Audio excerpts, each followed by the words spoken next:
Hey. What's going Hello, on? everyone. What's going on, everybody? Hey, look at this. Look at this over here. We got Dr. Ben. The Now, notorious. the They picked me notorious, up the on the side of the infamous. road somewhere, and I'm here now. Yeah. I got my Anyway, wine though, so we're good. all right. Hooray! Oh my God, that's a huge glass, Ben. It is a big Goodness.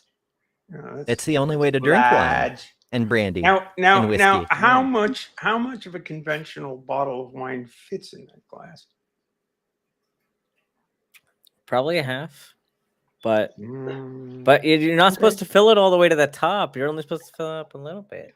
Hey, you It's gotta to get gotta the let it aroma. let To it- get the breathe. you aromas. gotta let it. Yeah. You got to let it breathe. The Exactly. tannins. Tannins Yes. are important. And this yes. is actually a local wine. You Ooh. want to know the wine of the week? So Cinnabon is what we call the lady that does the wine lectures. But this is one that she said, like, you got to try. It's a specific grape variety called the Norton grape, and it's in Virginia. And All right. so I was like, I'm gonna try it, and I did. It's actually really good. And the nice thing about this, actually, because I opened this wine a couple days ago, it actually stays fresh for a while. Like once it's open, like it still tastes fresh. So that's kind of impressive. Hell yeah, Cool. we love to see it. So as per usual, there's me, Ember. There's Stephanie Helms and Carle Chardonnay Webb over yonder. Yeah. Bree is out this Okay, week. it's just Carly. It's not Carlay. It's Ben's Carly. got wine. Well, I'm being fancy. It may not be Carlet, but it is Chardonnay. So That's you've got true. the A. You know, there's A here. There's lots of A going on. And you know, at least in my mind, you're a number one ace. So hey, well, I hey. appreciate it. All right. Hell yeah. So folks, as Amber just said, Bree can't be with us this evening. She's not feeling well, so hopefully, let's throw out some good feeling towards the Bree and the Bree brood and the Bree hive, and The bring hive. her back into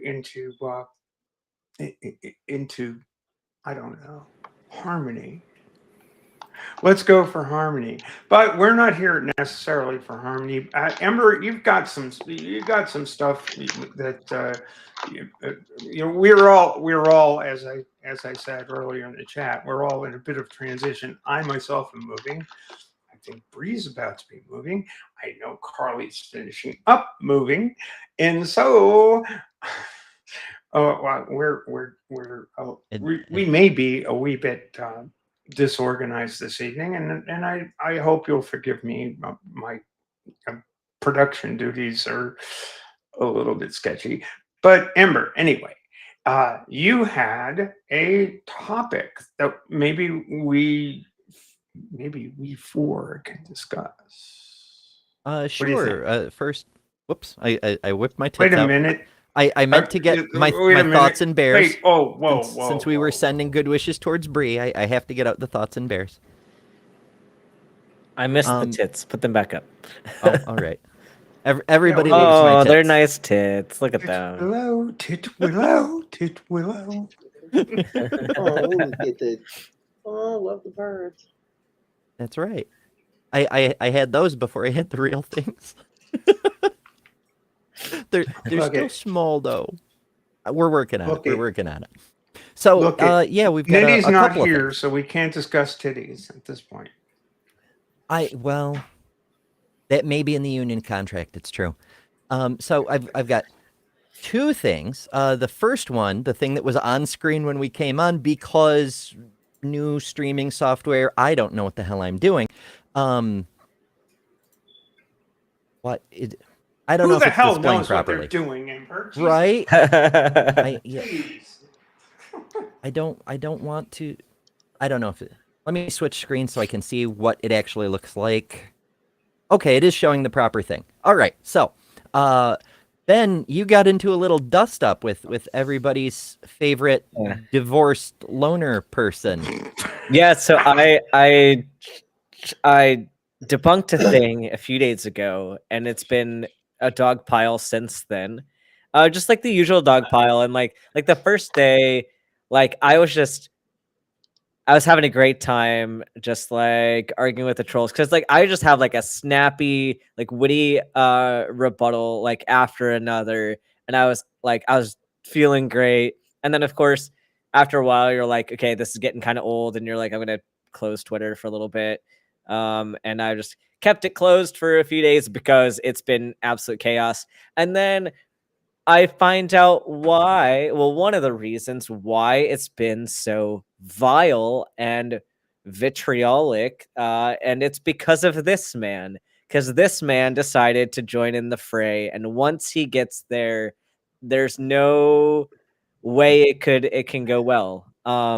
You just get all of the worst people crawling out from under their rocks, and that is what happened. And it's really funny. The things that happened with this were so funny because like obviously there's stuff in my bio that's meant to be funny, like it's Yeah. meant to be tongue-in-cheek, like human doctor. Obviously that is a humorous response to all of the nonsense people say in their bios about like adult human female and like bullshit. So like that's supposed to be funny. And then Actually, like Ben, and no, truly, Ben, I don't know. I think that perhaps you may think you're a human doctor, but I think you are a medical hologram. yeah, obviously. No, and then my comment, like the nephromancer, like somebody was like, what even is a nephromancer? As if they're taking it seriously. I'm like, this is Oh my fun. God. It's a pun. It's humor. And like these people are so dim-witted, they don't even recognize a fucking pun. Like, And as I understand it, Yeah. Glinner claims to be a comedy writer. yeah, and he doesn't Yeah, but he's lost understand. the plot. Yeah, and they're ago. there, and they're there like misgendering me the whole time, and like some of them called me a surgeon, and Mhm. like they're still using my name obviously because that's my name. They don't know any other names for me, so they're misgendering me but still using this name. And like they're just such a disorganized mess, and it's annoying that I can't go to my Twitter now without seeing any of this garbage, but it's also really funny just like how dim-witted these people really are. Like the brain rot is real. Like it is some intense brain rot. Oh Mhm. yeah, and it's welcome to Katie Montgomery's world, right? You know, Yeah. she's been doing this forever, and it's just geez, and crow. You people are just haven't you got something else to bring? Apparently not. And the Just whole so conversation stupid. and the whole conversation was because of the very controversial thing that I said, that human pelvises don't all come in the same size, and that baby heads don't all come in the same size. Like it's wild that people would even think about the fact that people have, unfortunately, can get pregnant at a variety of different ages, and these people would know, like the people that are advocating for getting Oh, pregnant wait, in younger wait. ages, their pelvises are gonna have different sizes than Wait, somebody wait, who's older. Wait, Ben, are you telling me that even female humans change as they age? Yeah, they change, and they're not all Really? the same, even as adults. It's crazy. Oh my It's crazy. goodness. Like How is that someone taller possible? than me and like larger than me might have a different size pelvis than me. Like it's Maybe. crazy. That would be It's very, it's very crazy. strange. And not all and did you know that like a baby that's delivered early at like 35 weeks for like an issue with preeclampsia or whatever, that baby's head might be smaller than a baby delivered at 41 weeks. And you might Ladies have and a gentlemen, greater ladies and likelihood of getting gentlemen, stuck when your baby's at 41 weeks, no matter what your pelvis size is. Crazy. ladies and gentlemen, I just have to announce, we are honored, absolutely honored, and thrilled to have the one and only Stool in our side chat for the Oh, very no. first time. So welcome, Stool. Oh no. Or should I say potato stool? I'm not really Potato sure. pelvis. Potato pelvis stool. This is awesome. And please be advised that Stool, although English, is actually a decent human being. He Carry actually on. came to my defense here against Glinner. And Really? it was, yeah, he did. He did. He Oh my. yeah, I know Stool is gonna deny every bit of this, but let Of me course he will. let me send you the tweet because it was marvelous. I have to dig through all of the garbage to get there. Yeah, I'm gonna send you this. I did like it. I did see it. Here, I'm gonna put it in Oh my the God. in the Discord so you can see it, and then maybe Ember can share it. Yeah, all right. But yeah, like because he's gonna deny it, so we have to show the actual evidence that I did see this. Yes. Yeah. Ember, Okay. this is your this is your duty to track that down because I am so distracted I can't do it. It's all good. It's all good. So we've got here's Glinner's post, and then we scroll down and Oh we my see God. a very stable milking stool. Oh, there you says, go. There you go. Psychiatrist, psychologist, I, therapist, yeah. priest, anybody. Players, lovers, fantastics, geese. Yeah, and I love that. That was for Ben. Someday Ben and I are going to do a musical thing. Yes. But like Stool, we all see that you're a good human and you can deny it all you want. And you're not in Belgium. You cannot fool us. Oh goodness. Alrighty. So that was a fun adventure. Yes. We do have a second thing, which unfortunately is bad news, but not to worry because there is still good news coming up later in the show, as per usual. And it's really good this week, so stick around for that. So our good buddy Aaron in the morning, new article today. The National Health Service in England, the trans care officials are speaking at SEGEM's conference. SEGEM, of course, being a actual certified hate group. And the people in charge of trans care in England. What does SEGM stand for? Society for Evidenced Gender Medicine, which is to say, vibes. We go by feels up in here. So Aaron writes, on Wednesday, the full agenda for a conference in Athens organized by the Society for Evidence in Gender Medicine, SEGM, a Southern Poverty Law Center designated anti-LGBTQ plus hate group. It's not just trans people. They hate all minorities. Was made public. Sweet! Yes. Let's go.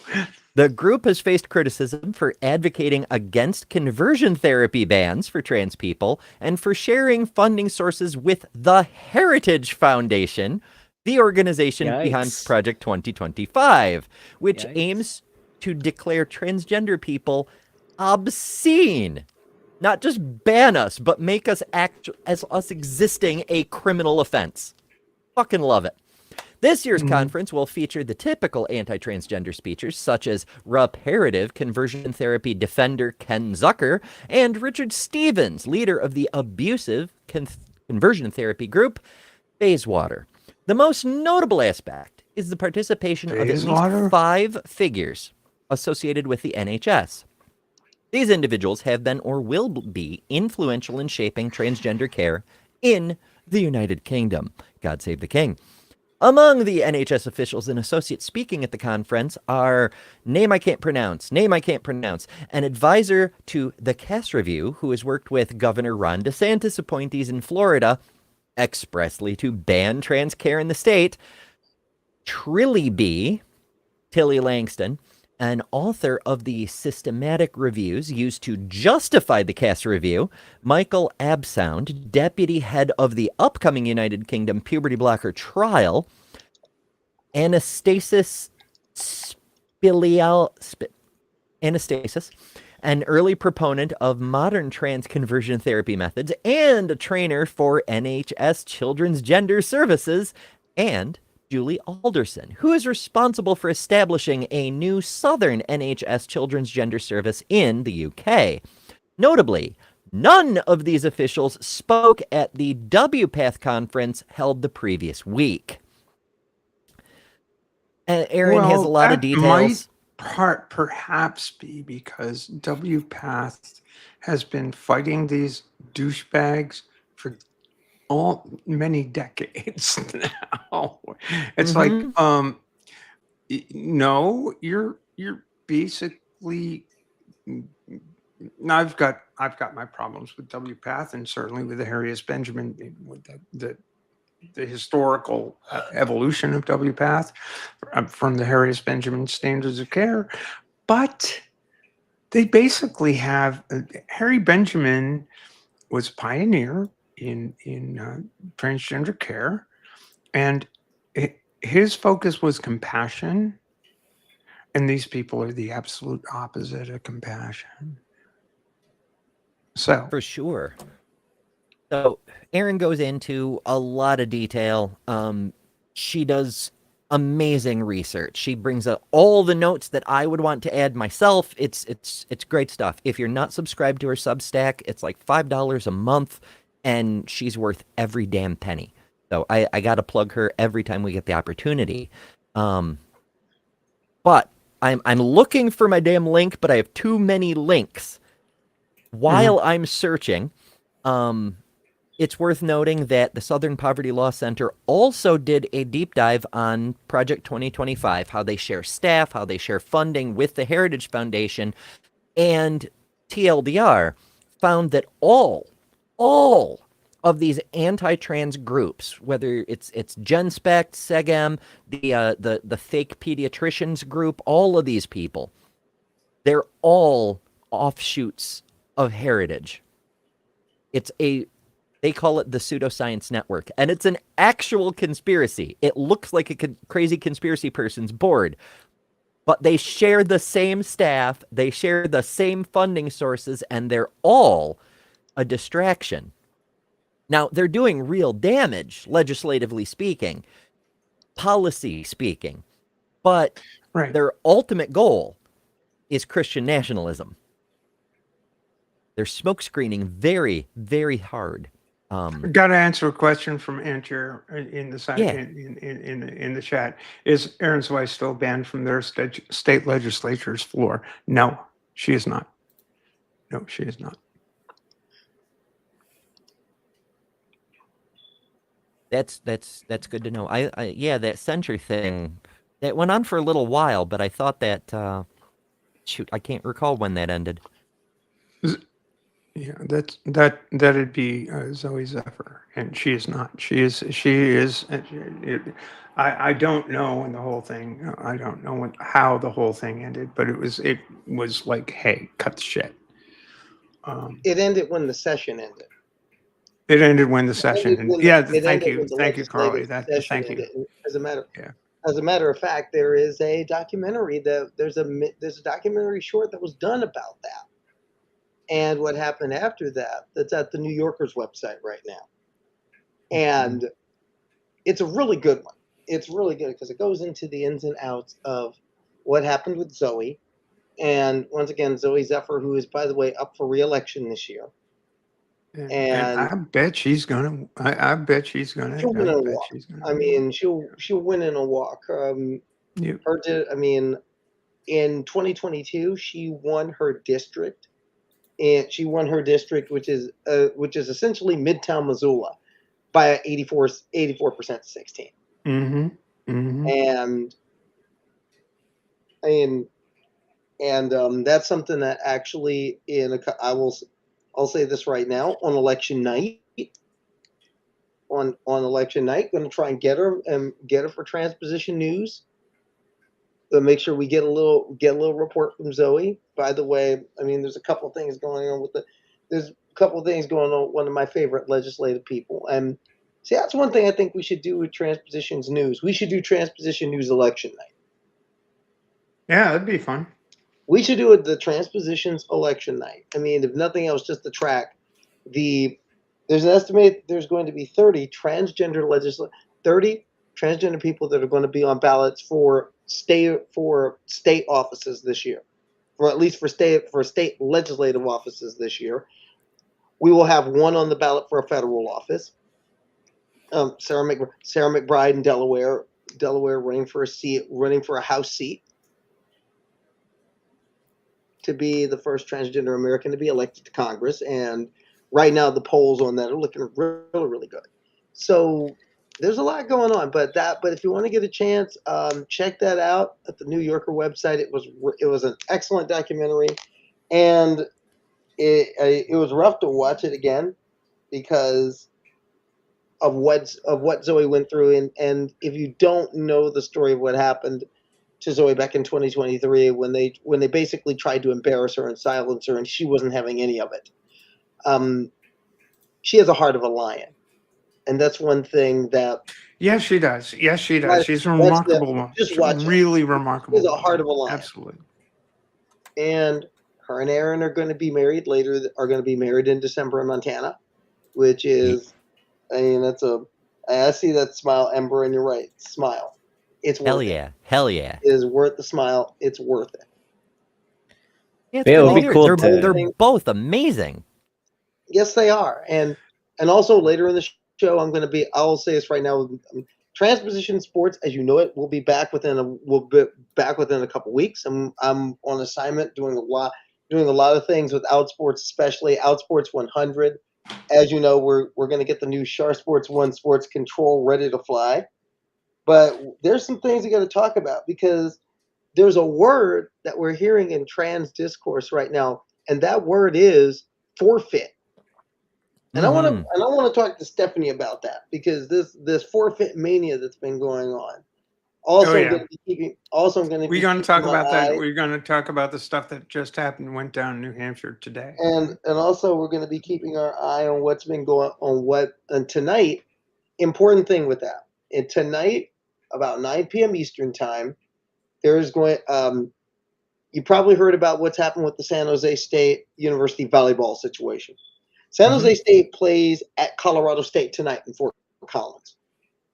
And conference match, San Jose State leading the conference. Blair Fleming, redshirt senior, outside hitter, right side hitter for the Spartans, who was thought to be trans because the anti-trans news source Redux supposedly outed her last spring. And now one of her teammates, in fact, the team's captain, dropped dime on her to Redux to begin with, and now is a part of the Riley Gaines petty lawsuit. And in fact, I did a story about that for Outsports earlier, for Outsports this year, for Outsports, in fact, this week, a couple days ago.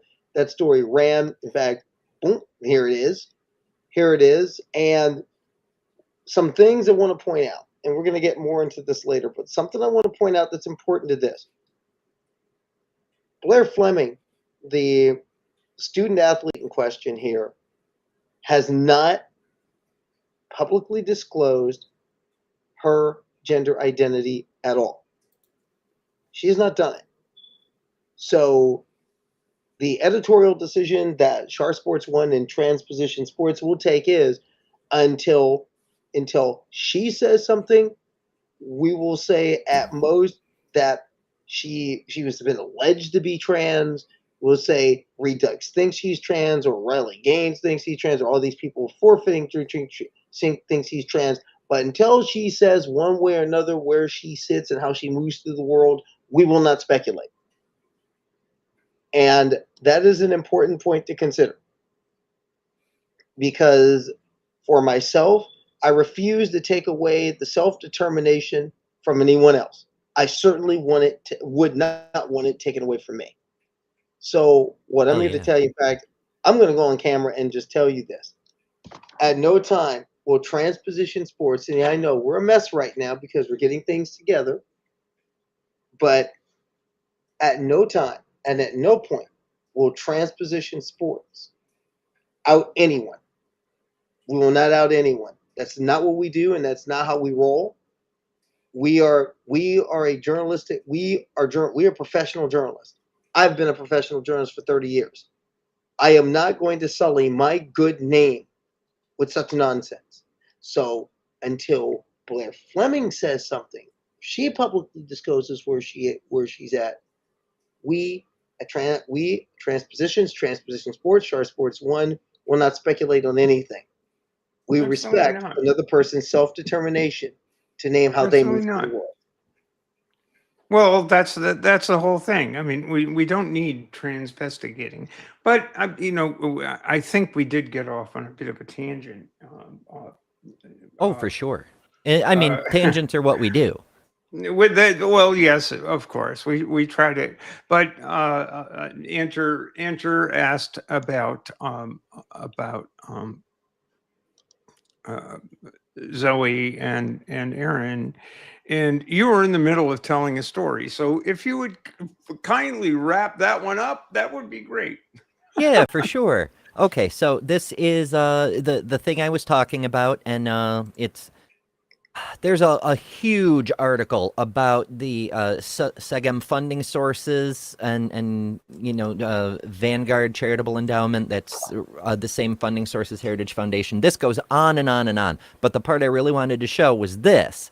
It's this Yeah. this interconnected network, and you can see here the Society for Evidence-Based Gender Medicine shares personnel with GenSpect, another known hate group.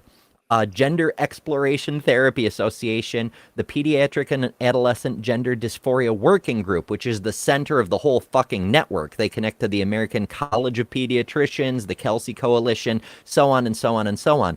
And they all share personnel with each other and draw funding from the Heritage Foundation, which And is money. it's wild. And because this link is hard to find, I have added it to my reference list on betterthanember.com so that you all can find it too. Fuck. My goodness. But yeah, that's pretty much the skinny on that is That's crazy. SEGEM is nonsense, and the NHS decision makers are in bed with them and not WPATH. Fuck. Yeah, well, a number of organizations have been unfriendly, shall I say, to trans people over the years. It's like WPATH is a again evolved out of the Harry S. Benjamin standards of care, which certainly was not universally accepted back in the day.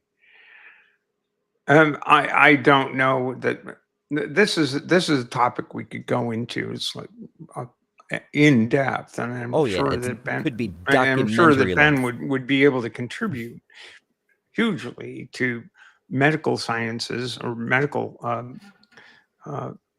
training with regard to trans people over time. But we don't have time to do that tonight.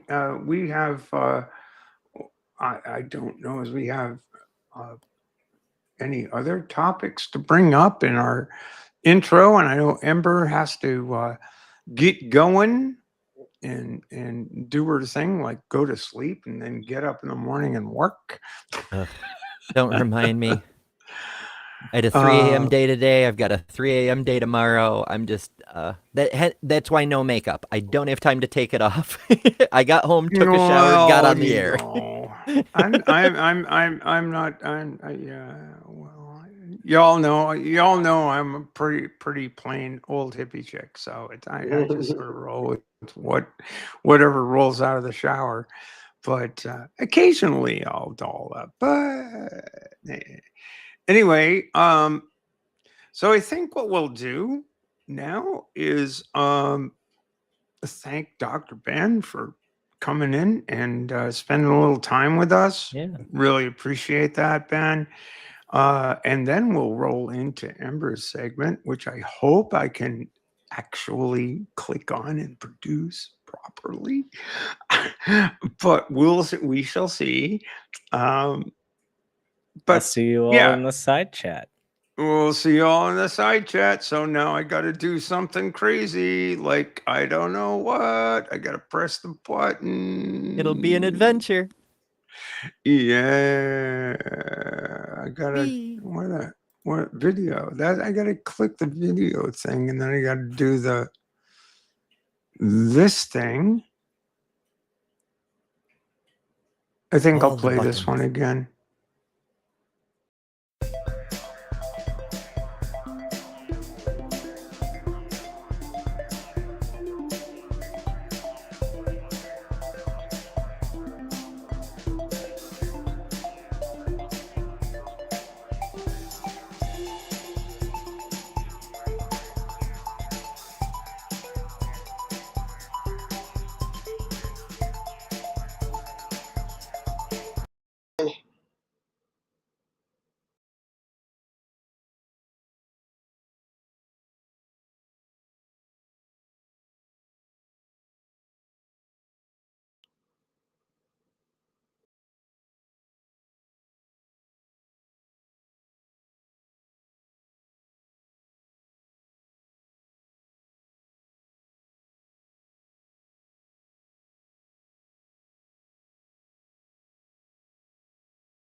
Oops.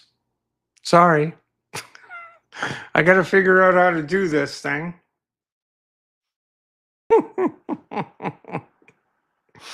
All right.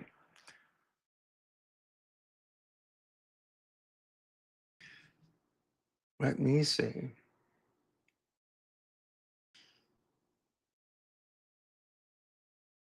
Why am I? Oh my goodness.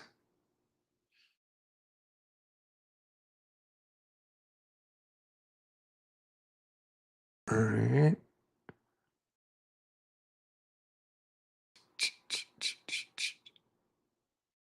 Share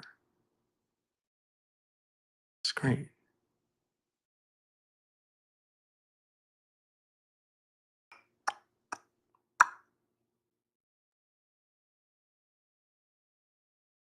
Sorry about this, folks. I'm just a little bit rusty. Yeah. Anybody in the side chat that would like to produce this show, please feel free to drop me a DM and yeah, jump right in. Jump right in. Sit right down. Get rid of that one.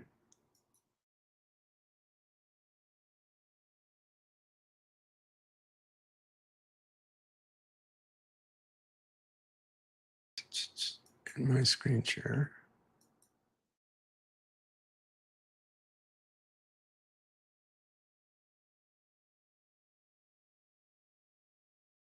Right.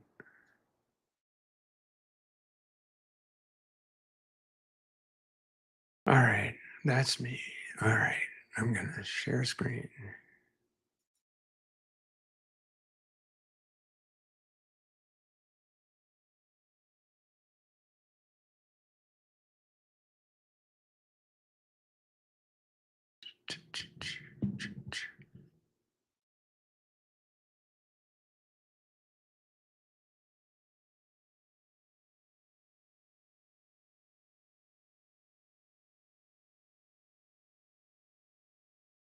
There. Share that one.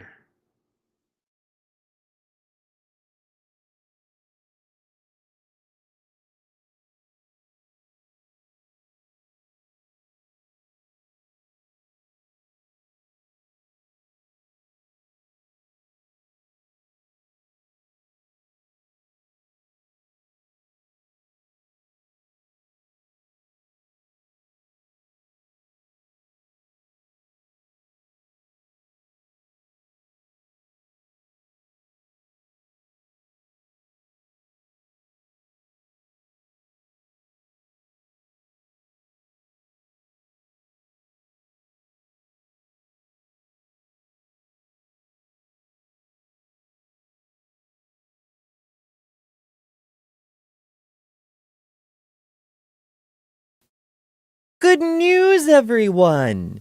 Tonight, more trans and GSM voices, one red state trans teen story, international news, and more. Good news starts right now.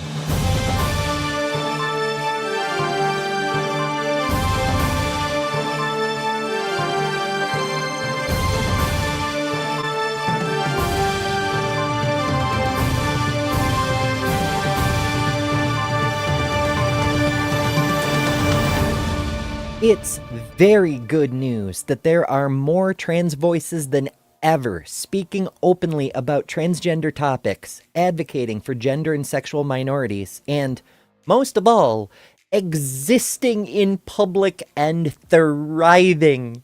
To celebrate this fact and to keep it in focus, I've added a Creator of the Week feature to Good News. This week, we're turning the spotlight to Samantha Lux, who just returned to YouTube after a hiatus.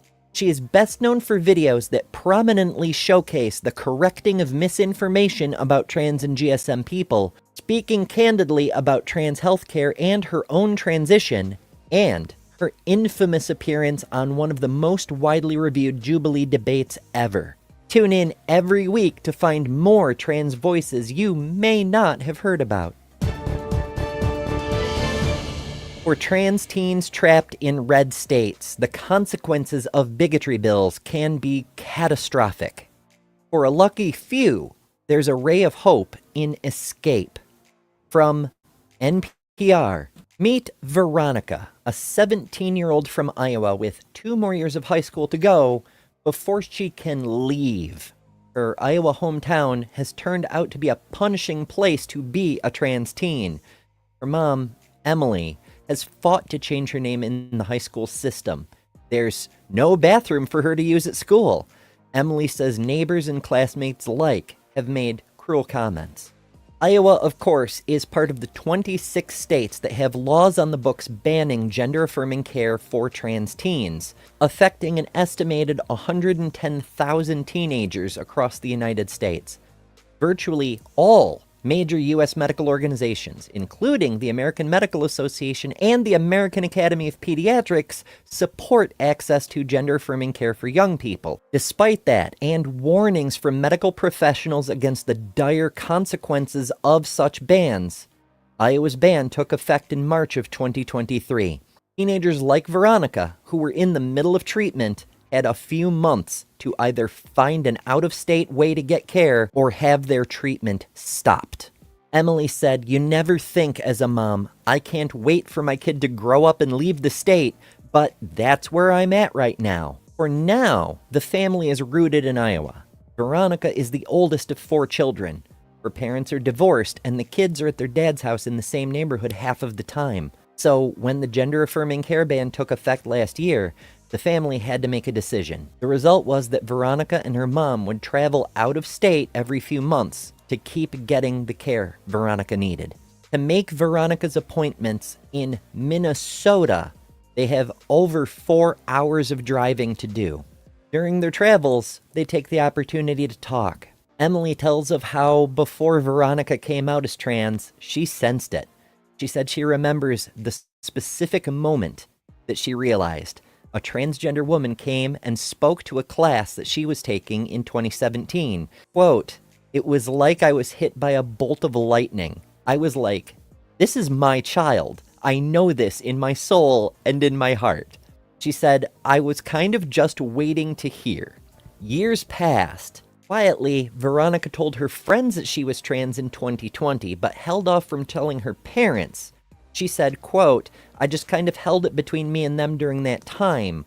I wanted to be sure about it, you know? I didn't want to jump into something I wasn't sure about and tell everyone, and then later have to say, oh wait, never mind." Which kind of puts the lie to that propaganda about how kids are being pushed into things and change their mind back and forth all willy-nilly. Many trans kids want to be bloody sure. She said a year later, she was finally ready to talk. Quote, "I was like, okay, it's been a year, nothing has changed." And she started 8th grade with her new name. Even though her mom was expecting it, she said, quote, "When Veronica came out to me, I had such a mix of emotions. I had this part of me that was like a cheerleader. Let's do this. Let's get the flag in the yard. And then there is the mom part that felt so afraid of the targeting, the bullying, and all the terrible statistics for this marginalized group. It was scary." Iowa is where Emily grew up and where she chose to raise her own family. Then her home state started to pass laws affecting that family. In March 2023, the state passed a law dictating which bathrooms students can use at school, and another banning gender-affirming care for minors.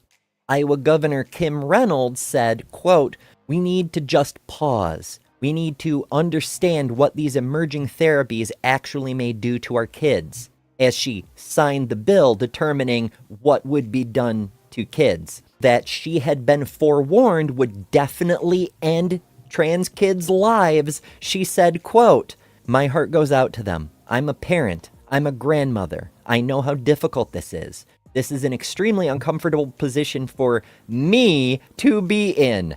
When the ban took effect, Veronica was taking puberty blockers. By that point, she'd been out to her friends for 3 years and to her parents and siblings for 2.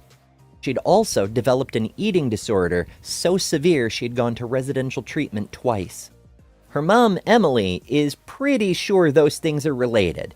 She said, quote, "I wonder if just knowing that you don't want to use the bathroom at school, so a way to avoid using the bathroom would be to not drink and not eat during the day." The pause in gender-affirming care, as Iowa's governor put it, was at odds with Veronica's own best interests. The ban became law, and the family got a message from the clinic explaining that they needed to stop Veronica's gender care. Her doctor said that if she couldn't find a way to keep getting puberty blocker shots on time out of state, she would be forced into testosterone-driven puberty. That would mean bodily changes like voice deepening, growth of her Adam's apple, facial hair, shoulder broadening, and more, some of which would require surgery later in life to fix. Some would be permanent.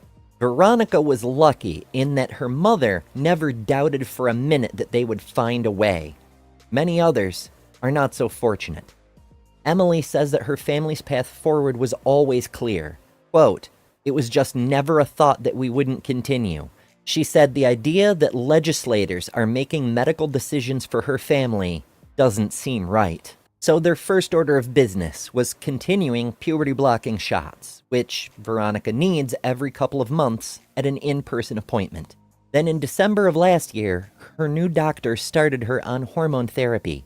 She started taking daily pills of estradiol while continuing T-blockers in order to keep her testosterone down. Only since then has she begun a very late start, but a female puberty. This month's appointment was their third in Minneapolis. Her mom thinks intervening now will help Veronica look more like someone who is born female when she's older, which will hopefully make her safer, less likely to be the target of violence or discrimination for being a trans person. Veronica is really happy with all of it. She said, quote, "I feel like it's helped me feel a lot better about my body." Emily said that since starting the estradiol, Veronica has been much more social, out and about with the friends. She seems happier. Veronica's pediatrician, whose name is withheld for their protection and security, obviously, said that he's pleased with how her gender care is going. Quote, "She's having the result that we hoped she would have, which is feeling more at peace with her body and being seen by people the way she sees herself and wants to be seen. Not all gender-diverse teens want these kind of medical interventions," he notes. Quote, "The medical piece of gender care is all driven by patient goals and embodiment goals, and the truth is, not everybody wants this kind of binary transition." In Veronica's case, her vital signs and mental health have also improved since her appointment last spring. Quote, "She's doing well. In an ideal world, I would see her more often, but it is a burden for her to get here," the doctor said. 3 of the 4 states bordering Minnesota have gender-affirming care bans for youth: Iowa, North Dakota, and South Dakota. Last year, the state passed a trans refuge law, and since then, hundreds of trans people and their families have moved to the state. But more on that later. Unfortunately, not every family can move. Even traveling for appointments is difficult, with airfare or gas expenses, hotels, taking time off of work, family arrangements, and so forth. For Veronica's family, moving is not presently possible, but traveling, although grueling, is an option. Her doctor says that she is one of 15 patients he's currently treating for gender dysphoria who travel in from out of state. Her mom says part of what makes the travel tolerable is that Veronica will turn 18 next summer. Quote, "Then hopefully she can have more freedoms and have access to more care in Iowa, assuming the laws don't change before then." After their appointment at the clinic, Veronica and Emily stopped by a pharmacy in Minneapolis to pick up a 6-month supply of estradiol. That's because they can't get their prescription filled in their home state because of the healthcare ban. Then it's back on the highway for the long return trip toward Des Moines. As they cross the state boundary, Emily points out the Welcome to Iowa sign with the tagline, "Freedom to Flourish," saying, quote, "Should have a little asterisk by that." While one state fails its residents, another protects them and their neighbors. How did Tim Walz's Minnesota become a trans sanctuary in the first place, and what impact does that have? From WPRL. When Tim Walz was announced as Vice President Harris's running mate, former President Trump said on Fox, quote, "He's very heavy into transgender. Anything transgender he thinks is great." Trump has pledged, if elected, to end gender-affirming care for citizens at every age. In Arizona earlier this month, Trump's own running mate, J.D. Vance, falsely claimed the trans refuge law that Walz signed allows the state to take children away from parents. To understand the truth, we first have to understand how the laws came to be passed in the first place. Like everything else in Minnesota, the political spectrum runs purple. However, in 2022, voters elected Democratic majorities in both houses of the legislature and to the governor's mansion. It was the first Democratic domination in a decade, and lawmakers came with a list of priorities. Making the state a trans refuge wasn't on that list, but along with the blue wave riding into office came freshman Representative Leah Fink, the first transgender member of Minnesota State Legislature, and she made sure it got added. She said, quote, "I knew that we had to do something because the national coordinated anti-trans wave was building steam." In 2023, between January and May, 15 states across the country enacted laws banning gender-affirming care for youth, including Minnesota's neighboring states of Iowa, North Dakota, and South Dakota. Fink says the dominoes fell in 2023. The self-evident urgency became clear to the members of the Minnesota legislature. Tim Walz, from the governor's mansion, was an active ally in the effort to protect transgender people in the state and not a newcomer to the issues, Fink says. Quote, "Walz is a teacher, and his history includes being the Gay-Straight Alliance advisor at Mankato West High School. People who are around young people and have seen what it means to deny people their authentic fullness, they understand." Fink says he was clear-eyed in his support for this all along, quickly signing an executive order to put some protections in place in case the bill didn't get through the legislature. The day of the vote in the House, protesters for and against the bill filled the state capitol. Debate on the floor was contentious and many hours long. Quote, "We voted at 5:45 in the morning in the House. It was a filibuster kind of situation, and everybody stayed up and made it happen." In the end, the bill passed in both the House and the Senate, and only 2 Democrats across the legislature voted against it. Walz signed that bill, along with a bill protecting access to abortion and banning conversion therapy. As he signed, he murmured, "Love wins," and handed one pen to preteen Hildy Edwards, who had testified in support of the trans refuge law, and another to Representative Finke. The text of the law protects the privacy of both patients and clinicians when it comes to gender-affirming care in Minnesota. If you are trying to access health care for transition-related reasons, you can access that care in Minnesota no matter where you live, and while you're in the state of Minnesota, their laws will protect you, Finke explains. The law also protects medical providers from out-of-state subpoenas. Finke points to how Texas Attorney General Ken Paxton tried to get medical records for transgender Texans from Seattle Children's Hospital.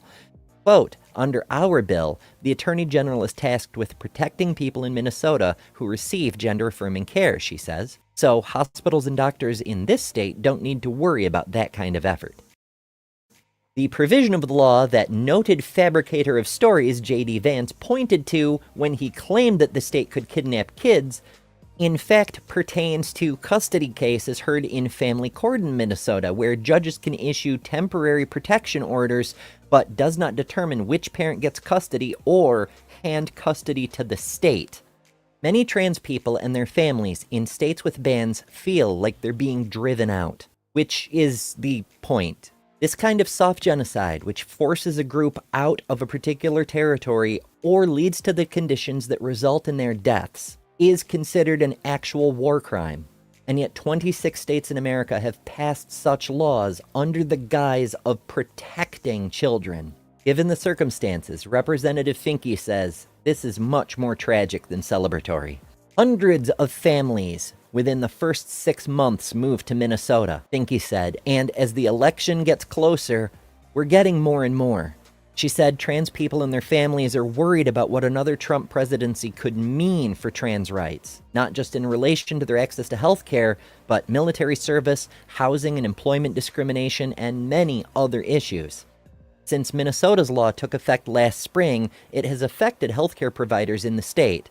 Children's Minnesota, which runs a gender program for youth, has seen an increase of about 30% in calls from patients in neighboring states. Some families who can't relocate end up driving hundreds of miles to see gender-affirming care providers in Minnesota, like Veronica from our previous story. Some of the earliest transaction for civil rights was done in Minnesota, she adds. In 1978, there was a case argued by the ACLU for a trans woman in the Army to be able to stay and keep her job.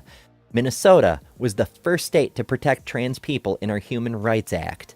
It's always been a part of the fabric here. Last year, she was named the USA Today Woman of the Year for Minnesota, and she was recognized as a health hero by Children's Minnesota.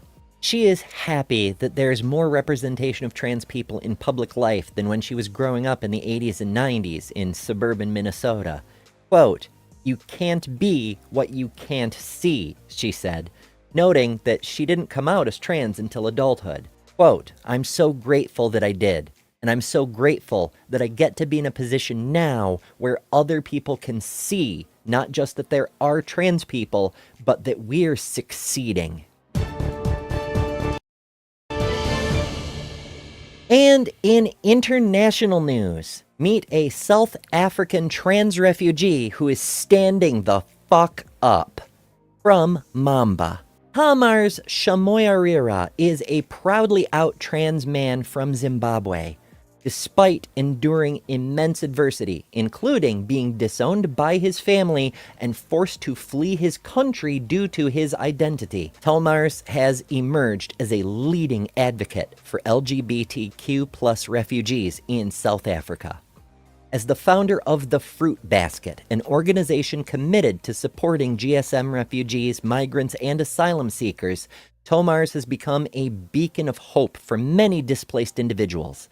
His advocacy takes place within the context of a dysfunctional and dehumanizing asylum system in South Africa, which, instead of providing refuge to LGBT individuals fleeing persecution across Africa, often subjects them to further discrimination and bureaucratic hurdles when seeking legal status. Beyond advocacy, the Fruit Basket offers direct support to help restore dignity to this marginalized community through skill development programs, relief services, and the operation of 2 safe houses in Johannesburg. In an interview, Tamars shared his personal journey of self-discovery, the obstacles he's overcome, and his vital work uplifting GSM refugees.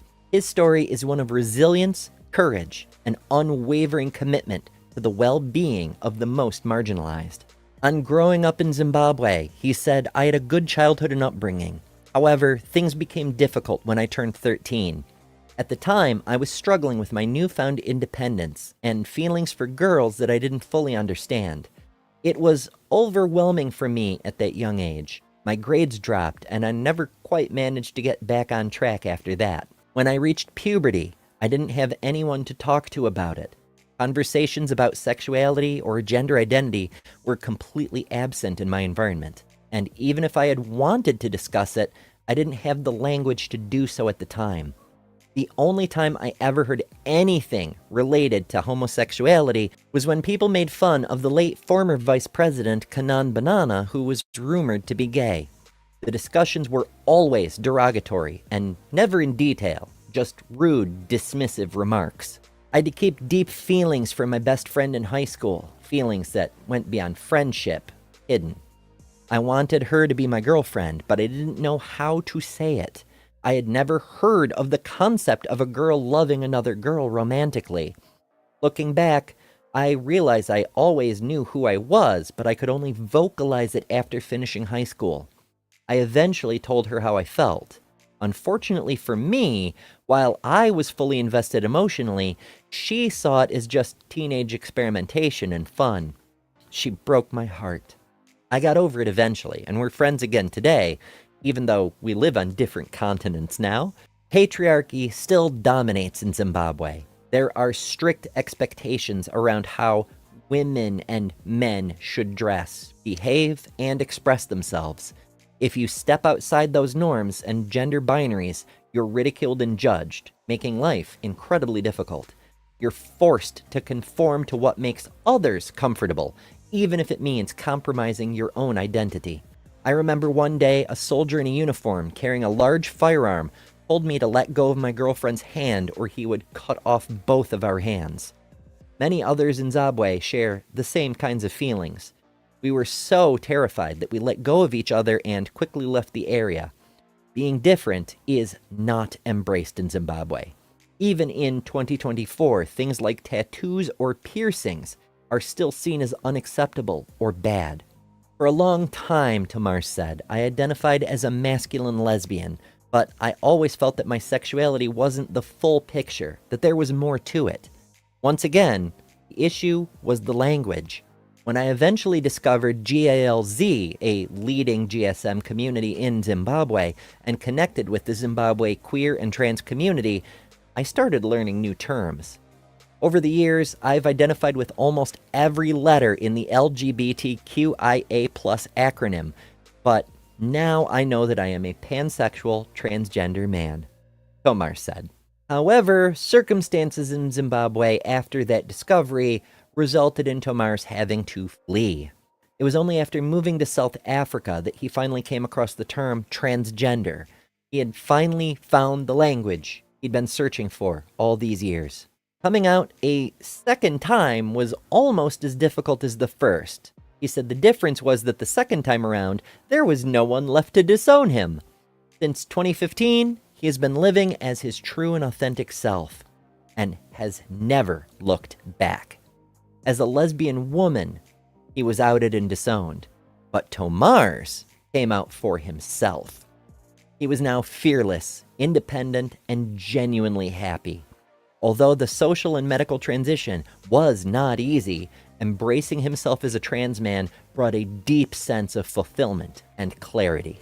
He said his own lived experience served as motivation, and he'd always had a passion for serving others. But in 2016, his work really took off.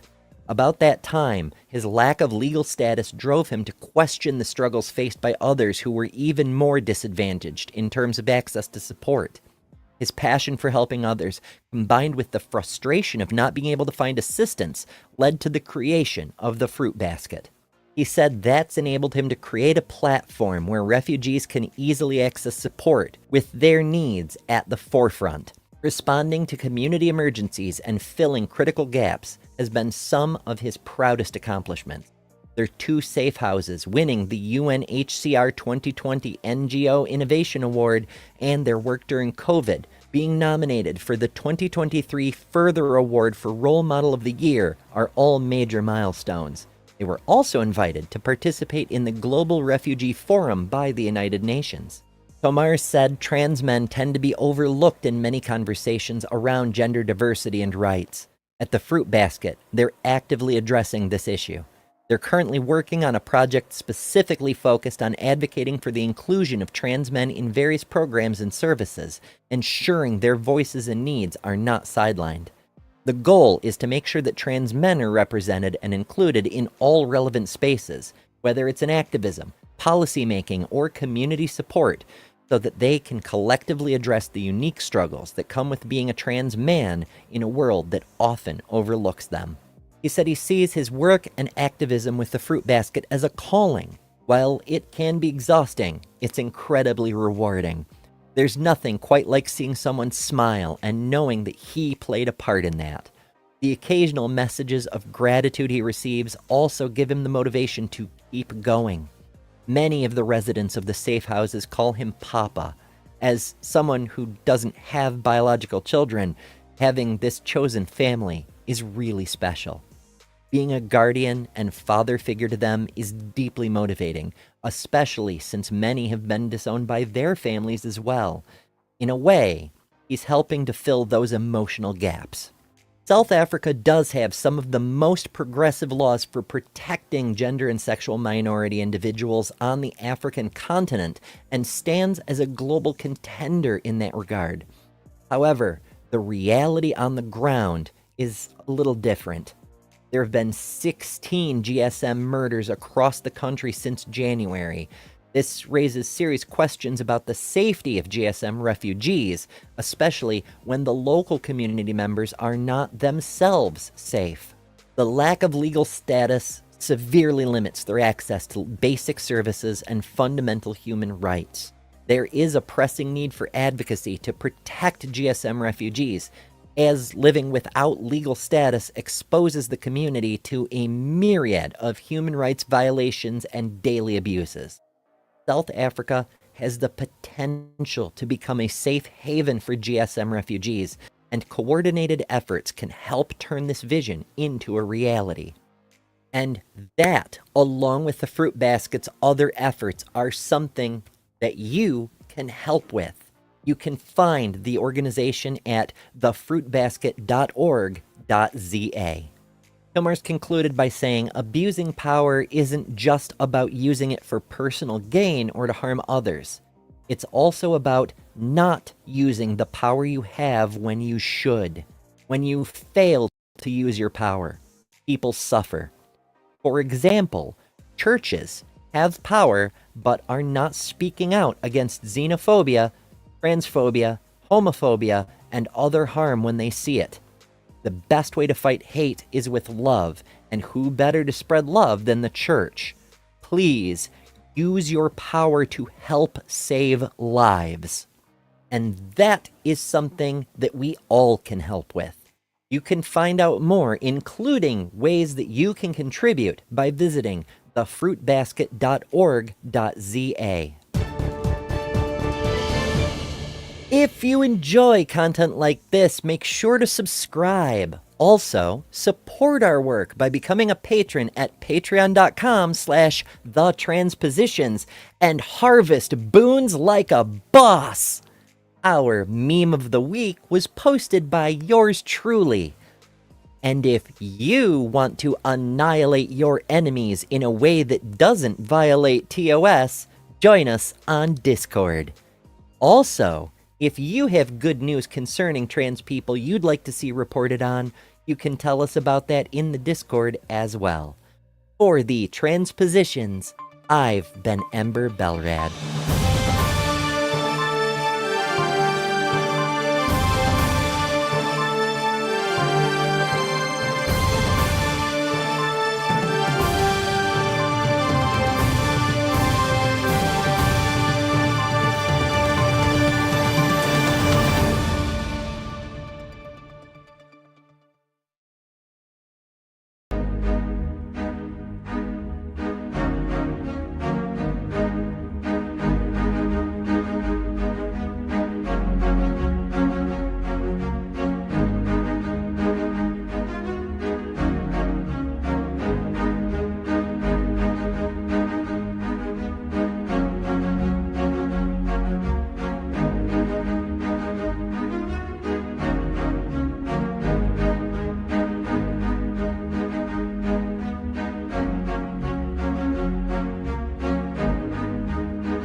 Okay, well, here we are again. Sorry for the production issues. I needed to do a whole bunch of stuff that I wasn't prepared to do, but hopefully you all got it good. Anywho, uh, I have only one brief story to bring forward, and it's actually old news. It's apparently Alice Cooper being a shithead. Alice Cooper, this was brought to my attention by Titan Uranus. Yay, Titan Uranus. I didn't, because of the harem scarum nature of putting this whole thing together, I don't have all of my references in front of me, but let me see if I can just do the Google thingamajiggy and come up with this thing, because it was hysterically funny. It was in Pink News, which of course I'm not really keen on Pink News of late, because those guys are like LGB without the T at the moment. Kind of grim. Anyway, Alice got his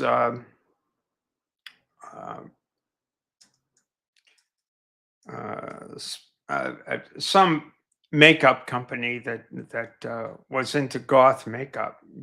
He decided to nix Alice Cooper on account of the fact that he was making shit comments about trans people.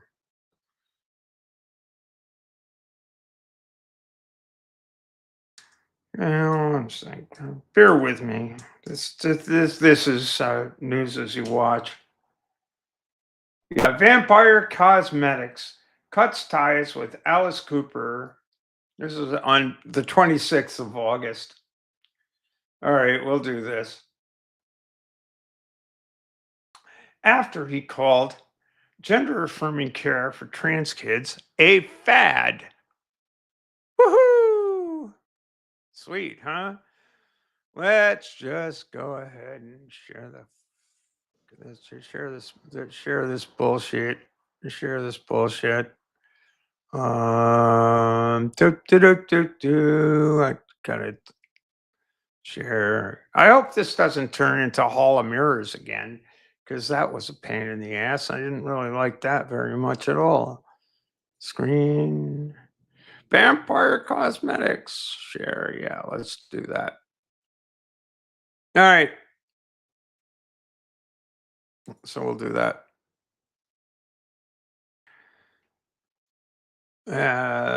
Y'all got a Hall of Mirrors effects? I don't know. Let's see. I do not. All right, let's see. I think we got this going on here. So, yeah, Vampire Cosmetics. Yeah, after he called gender confirming care for trans kids a fad. Yeah. Have been dropped. New makeup product. New? Oh, okay. So Alice is doing something new. Cooper shared his opinions about best practice medical care for transgender youth, saying he was afraid it's also a fad. He says children are not mature enough to make decisions about their gender identity. Find it wrong when you got a 6-year-old kid who's got no idea, wants to play, and you're confusing him, telling him, "Hey, you're a boy, but you could be a girl if you want to be." Nobody does that, Alice. What is it with cis people that they think that somebody goes, "Yeah, you can be a girl if you want to be. Yeah, you can be a boy if you want to be." Nobody does that, mate. The first reaction is always, almost consistently, always, "You're wrong. You're impossible. That's not you. That's not the way it works, Alice."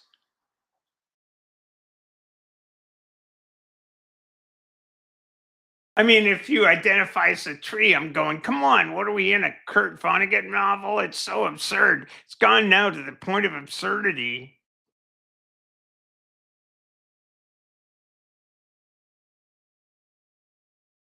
This is the, like, oh my God. Here's Alice Cooper, right? Dude spent his entire career gender bending.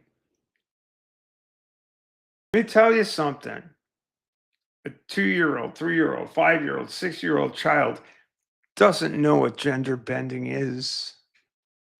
Alice thinks it's an act. That 5, 6, 2, 3, 4, 5, 6-year-old kid doesn't think it's an act.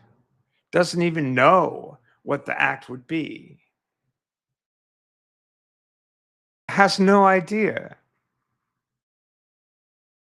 just is trying to tell you who they are. Alice, I know gender is play for you. I know you've made bucket loads of money playing at putting on makeup and being, you know, singing schools out. But Alice, you don't know trans children. You don't know that they're not, you know, if they're living in a Kurt Vonnegut novel, it's not one you're aware of. Maybe it's the Sirens of Titans.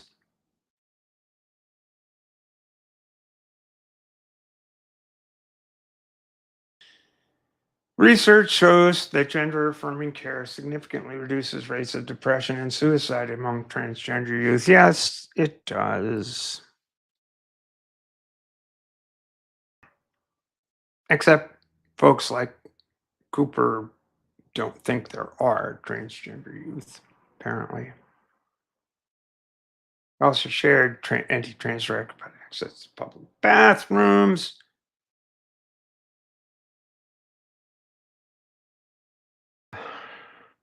That claiming that allowing transgender people to use the bathroom that corresponds with their gender identity would lead to violent crimes. Look at Alice. You ever need to take a piss? Did you ever piss on the sidewalk? Dude. I just feel like I'm a woman today and have the time of his life in there. Are you fucking kidding me? All right. So anyway, what I'm talking about here is this is a fuck this. Get rid of this guy. What is this bullshit? Get rid of this shit. Get rid of this crap. This is an okay boomer situation, and as a boomer, okay boomer. By the way, Alice Cooper's School's Out for Summer came out in 1972. I was a sophomore at Brandeis University at the time, and he was already a complete fucking idiot in my book. But, you know, you liked Alice. I'm not disappointed in the guy because I've always thought he was a charlatan and didn't have any fucking idea, and the whole goddamn thing was an act. And it's like, eh. So you put on makeup and you do the thing, but that's clearly just a bunch of horseshit.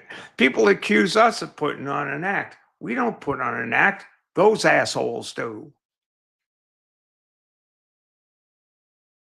Always have. Oh, hey, wouldn't it be cute to just gender bend? Well, I suppose.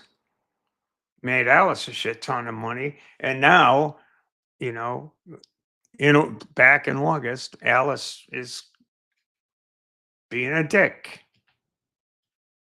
Sweet. Never liked you. Don't like you now. Go fuck yourself. And with that, I remain Stephanie Helms for the Transpositions.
Okay, well, apparently we're back. Carly, are you there? Am I here? Of course. And you know what? As much as I said I wasn't going to do it, do you really think I was? Did you really think I was going to be Hang on on this a show and second. then not I'm make it AFU look? at the moment. Sorry, this has been a rough production night because I wasn't thinking I was gonna be. But give me a sec. All right, say something to me. Talk to me.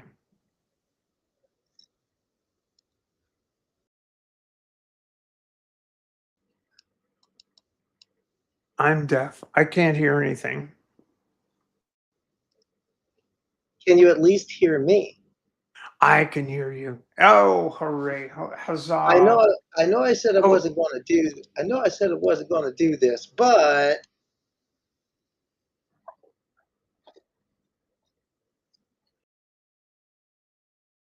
but what?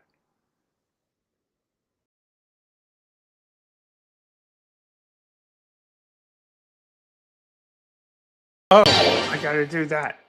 I couldn't. I couldn't help doing that any other. I had to. I had to do it. Even though we're not officially having a transposition sports, had to have a transposition sports. And oh, by the way, Dwayne bite Kirby. So at first I figured I wouldn't be able to do much, but you know what? I decided at the last minute to throw something out. Now, first, there's a story that's been brewing that I gotta share with that. In case you haven't noticed, if you haven't been hearing this, this is what's been in the news as of late. And over these last few days, it seems like volleyball has been in the news. Now, why is volleyball in the news? I'm fixing to tell you. It was of the because of this person, Blair Fleming, outside hitter, right side hitter at Colorado State Mm-hmm. at San Jose State University, redshirt senior, has played college volleyball for 3 years, entering this season. Second in the team in points, second in the team in kills so far for the Spartans, who are 10-0. And for some reason, because a teammate of hers, in fact, the team captain, decided to drop dime on her as a roommate and talk to Redux, the anti-trans website. Well, a lot of people believe that she is trans, and apparently, according to this person, Brooke Slusser, who, by the way, is now a part of who's now a part of that certain NCAA lawsuit. We'll get to that in a minute.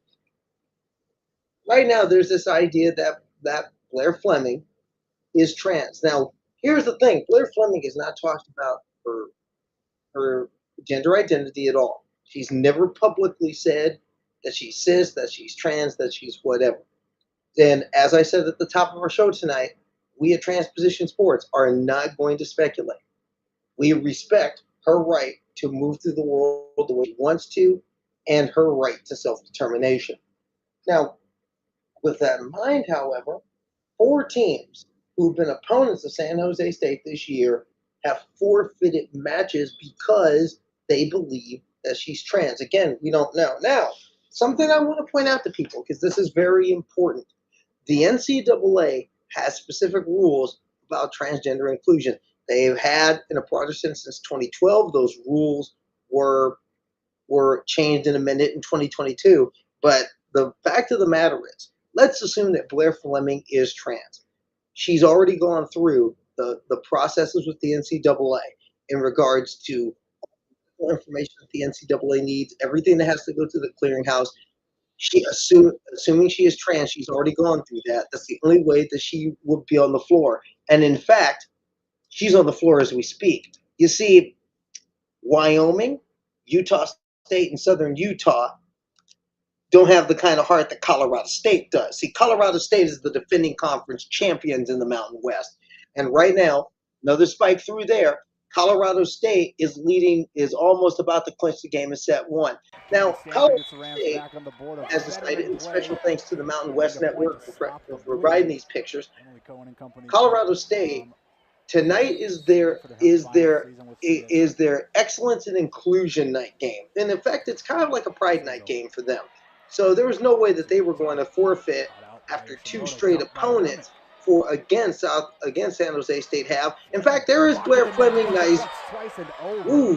Nice return, great save there, and a big block in there. So now San Jose State trying to stay alive. It's currently 23-18 in set one. Well, like I said, Colorado State decided not to forfeit. To their credit, that's what champion teams do, and right now they're leading in the first set. But two other teams, Wyoming and Utah, Utah State have forfeited matches. Utah State has already said that they will forfeit their return match, so will Wyoming. Now, why are all these teams deciding that we don't want to play? Well, there's a reason why they don't. And Colorado State looks like they're going to get that first set. But there's a reason why they're not. And that reason, well, I think you pretty much know who it is.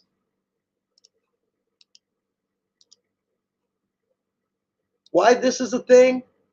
Here's why.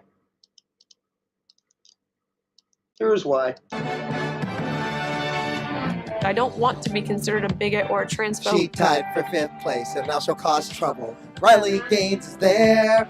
Riley Gaines, a real American transphobe. Riley Gaines is there. It's been 2 years, she's still jealous of Leah, and the trophies both look the same. Showed her transphobic ass for all to see, and Leah Thomas lives in her head rent-free. Riley Gaines, a real American transphobe. Riley Gaines is there. Riley Gaines is the mouthpiece of conservative America's anti-transgender special mission force. Her purpose? Help take rights away from transgender Americans, all because she finished 5th at NCAA's and became a spoil sport loser. She won't shut her mouth, she's a well-paid bigot, and Riley does not care. Riley Gaines, Riley Gaines.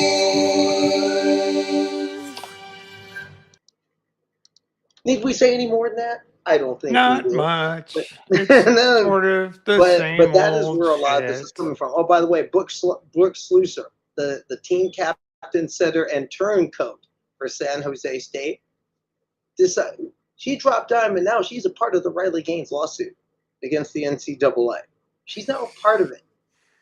Now, there are 19 former student athletes, by the way.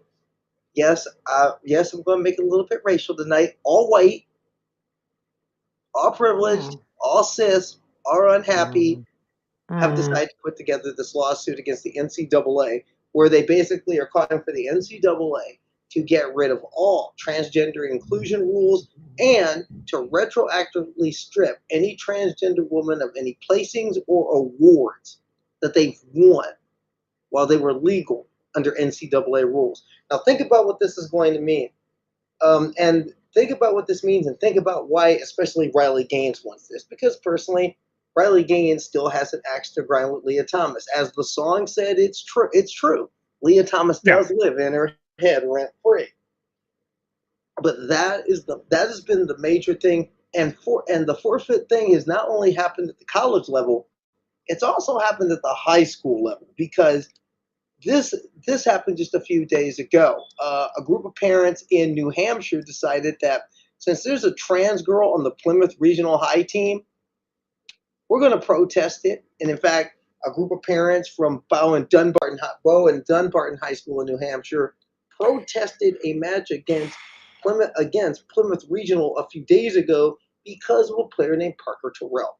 Parker Terrell is a sophomore at Plymouth. She's a transgender girl, plays on their soccer team, and a group of parents decided to boycott the matches wearing little pink armbands with XX on them, and because this little girl gets to play. And she was the one who, with another girl, sued and went to a federal appeals court, mandated that the New Hampshire law cannot apply to these two in this case. Now, that also led to another New Hampshire student also lobbying their high school, and right now in a beautiful act of civil disobedience. We talked about this last week on Transposition Sports.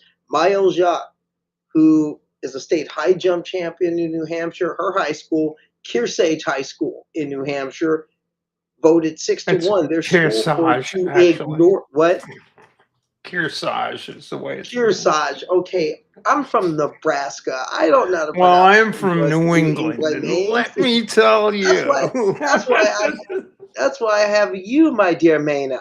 That's why I have you.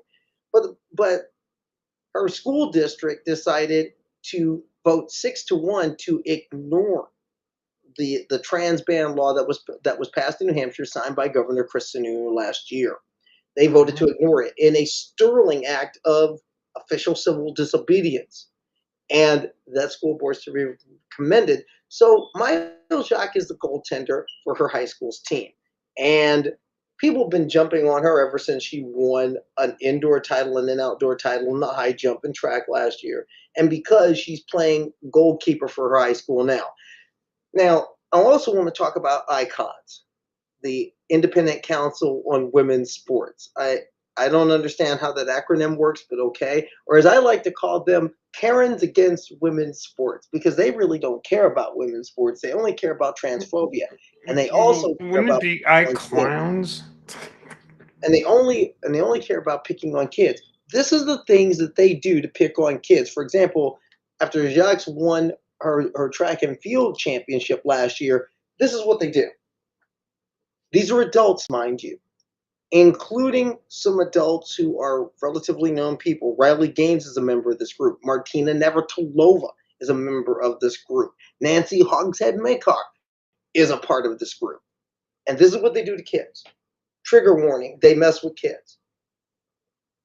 Now, I don't know about you, but if these people were showing up to a track meet to molest my child and doing this on social media, I would dare say we would have words. And as I've said a few weeks ago on the show, I really would have no problem if some affirming parent stepped up to these people and had words. And if these people tried to molest their child, I will say that I really wouldn't have a problem with some affirming parent dropping one of these people like a 3-foot putt. I wouldn't, because they're messing with kids. But that's who these people are. That's who they are. That's how they roll. And why is this so important? Why are these people making such hay about this now? Let's talk about it. Why are they doing it? And why they're doing it is simply put, and there's a reason why they're doing this. And the main reason why they're doing it is number one, it's in their social political interest. This is a social political project for them, because it isn't just that they don't want trans people in sports. They don't want trans people anywhere. Anywhere. You know this and I know this, but don't believe me? Hey, roll the tape. You may as well just paint a red and white target on you. Because you're going to have the modern day lynch mob come after you. How dare you let their kind swim in the same pool with me, letting Leah Thomas defile my cisgender white womanhood? The NCAA forced female swimmers to share a locker room with Thomas, a 6'4", 22-year-old male who was fully intact with male genitalia.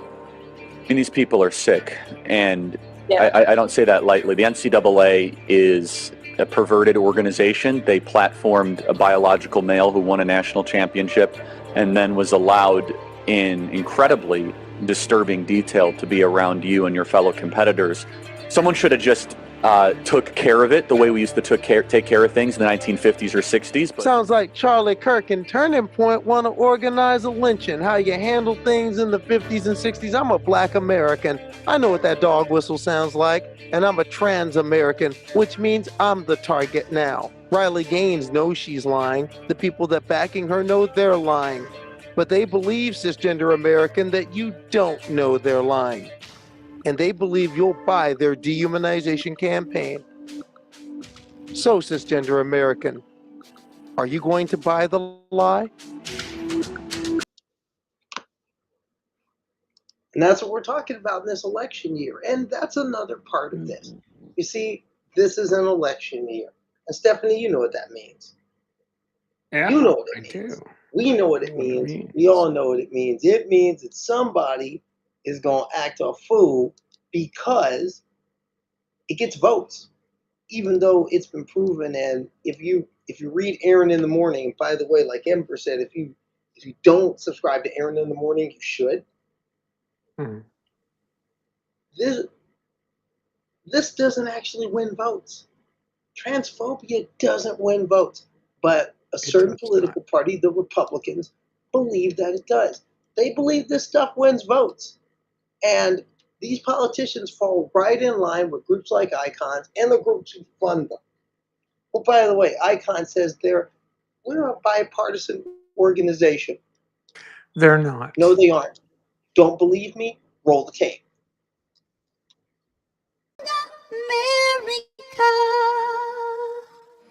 By allowing biological males to compete in women's sports, we are placing our daughters in danger every time they step onto the field. This hearing is about protecting women. Protecting women.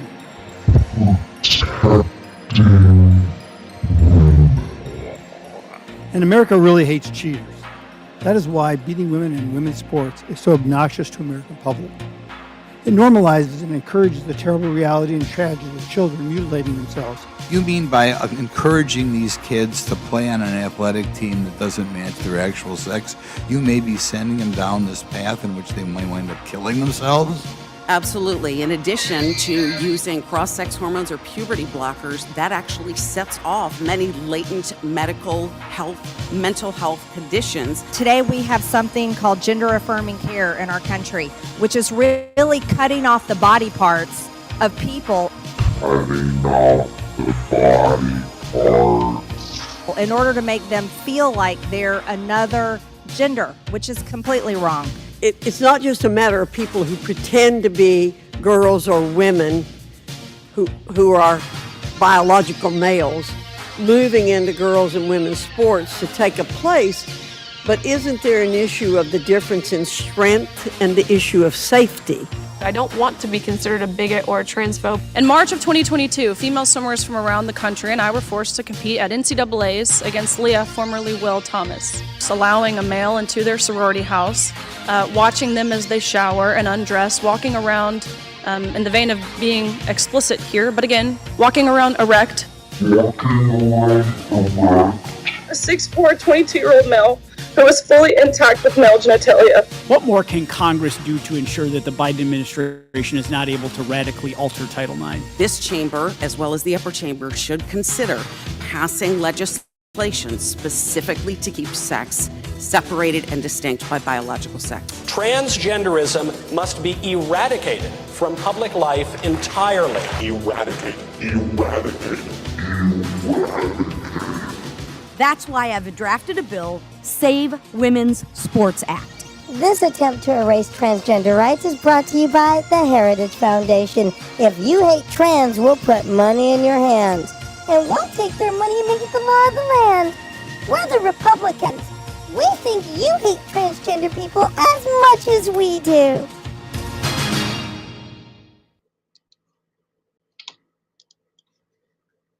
So, and that's why a senior at San Jose State is a thing right now. Because somebody wants to win a vote, or somebody's upset because of a trophy they claimed they didn't get, but it's on her mantle already. For Transposition Sports, I'm Carly Chardonnay-Webb. Stephanie, this is crazy stuff in there. It is crazy stuff. It's absolutely crazy stuff. So this was today. Members of the Hillsborough Deering High School girls soccer team in New Hampshire refused to play against the Kearsarge team because their star athlete, Maëlle Jacques, who is a male. This is a tweet today. No, she is a transgender girl who's a goalkeeper on the Kearsarge. That's correct. That's correct. And again, this is a tweet. Let me explain. This is a tweet from Chaya Rychik, Libs of TikTok. Oh, this woman This woman is responsible for bomb threats against at least 2 children's hospitals. And in targeting this kid who's playing for Kearsarge in New Hampshire, she's going to be responsible for all of the misery that that poor kid has to, and her family and her community and her team is going to have to go through, because Chaya Raichik has, if you don't believe the tweet is real, it's real. In fact, it's put real. up the tweet. Put up the tweet. I'm sharing the tweet I right can't. now. Put it up. She has me blocked, but No, put up the tweet. Put up the tweet. No, I have it. No, I have it ready to fire. Put it up.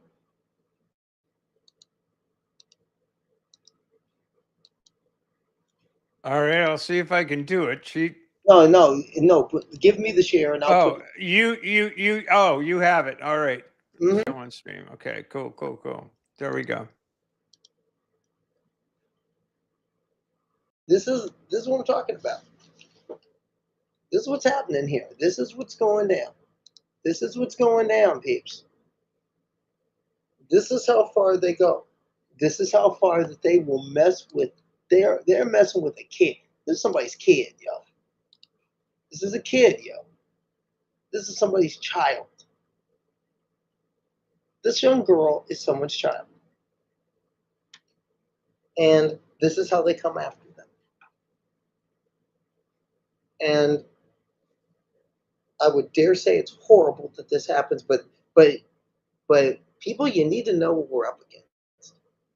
And I'm especially talking to the cis folks who venture here. This is what we're up against. That is what we're up against. This is what we're up against. Stephanie's in her 60s. I'm in her 50s. No, I'm in my 70s, honey. Okay. Stephanie, you're in your 70s. I'm in my 50s. This type of treatment is hurtful to us, and we're older folks. Yeah. Imagine what it is for that girl who's 16, 17 years old. Imagine what it's like for her. And I'll say it. This is ridiculous. I'm going to say, and this is what it is. Well, this is what it is. May I just? Yeah, go ahead. Just as an interlude, it's what's really ridiculous is that Chaya Raichik, a woman in her, I don't know how old Chaya is, but she's in her maybe late 20s, early 30s. She's making a career out of absolutely ruining the lives of trans people in this country. She's getting paid to do it. She is inspired. She's inspiring literal bomb threats against at least 2 children's hospitals so far, by virtue of her paymaster's absolute hatred of us. Of not well, obviously me and Corley, but hatred of trans children. Oh, and they're not the only one. Put it up. Here's something you need to see. Can we talk about the fact that a 24-year-old former collegiate swimmer who is still butthurt about finishing tied for 5th has her own foundation, bankrolled by a conservative think tank, mind you. But you're right; these people make a career out of it, and they're breeding others to make a career out of it. I'm pretty sure that the team captain at San Jose State, who's a senior, by the way, Brooke Slusser is a senior. I'm pretty sure she's not going to be playing professional volleyball in Italy. I mean, if she's good enough to play pro volleyball like in Italy, Philippines, Japan, Korea, great. But she knows she has a job coming out of college because she'll probably be working with the Riley Gaines Foundation as ambassador of the Independent Women's Forum. And that's what gets me. There's nothing independent about you people. There's nothing independent or concerned about you people. You are conservatives. Own it. Own it. Own the fact that you're a conservative. It's okay. It's okay to be. You know what? It is okay to be a Republican. I'm not going to vote for you, but it's okay to be a Republican. And just a note to Brianna Wu tonight: you don't want to mess with Black Twitter. Don't do it. Don't do Oh it. dear! How did Brianna Brianna get into the How did No, Brianna no. get into this Brianna conversation? Holy shit! Brianna Wu crossed Black Twitter today. Oh Brianna no! Wu crossed Black Twitter today, and Black Twitter is something you don't. Black Twitter is like the old margarine commercial. It's not nice to fool Mother Nature. It's not nice to fool with Black Twitter. That is a serious FAFO. That's a serious FAFO violation right there. If you know, you know. You know. But I digress. Back to what we're talking about here. Stephanie, you raised an important point. You have these people that are making the Libs of TikTok person, Riley Gaines, all the little Riley Gaines synthoids that are being Riley Gaines replicants that are being built. They're all doing one thing. These people are being set up to engage in transphobia for dollars, transphobia for pay. And for money. They're making a living at it. Oh yeah. And the real sad thing is when governing bodies don't nip this in the bud. Mm-hmm. How do you pronounce that name in New Hampshire? Kearsarge? Kearsarge. Kearsarge's school board, I commend you for standing up. You did what the Vermont Principals Association did. Mm-hmm. The Vermont Principals Association said, "Oh, you want to be transphobic in a state before a state playoff game?" And I give the Mid Vermont Christian School credit. See, they didn't do what the University of Wyoming and Utah State did. They didn't say, "Well, we just don't want to play," but not say why. They said point blank, "We're not going to play a team with a biological male." So he said, like, "Oh, since you're going to be bigots, you can be bigots by yourselves. We're not All going to on your onesie. You can play on your own field with your own and to be blunt, B squad anytime you like. You want, but you you're not can't gonna play against any other team." Yeah. We have an anti-discrimination policy. We will enforce it. And what I'm saying here is the MPA has done the same in history. It's and it's really, who cares?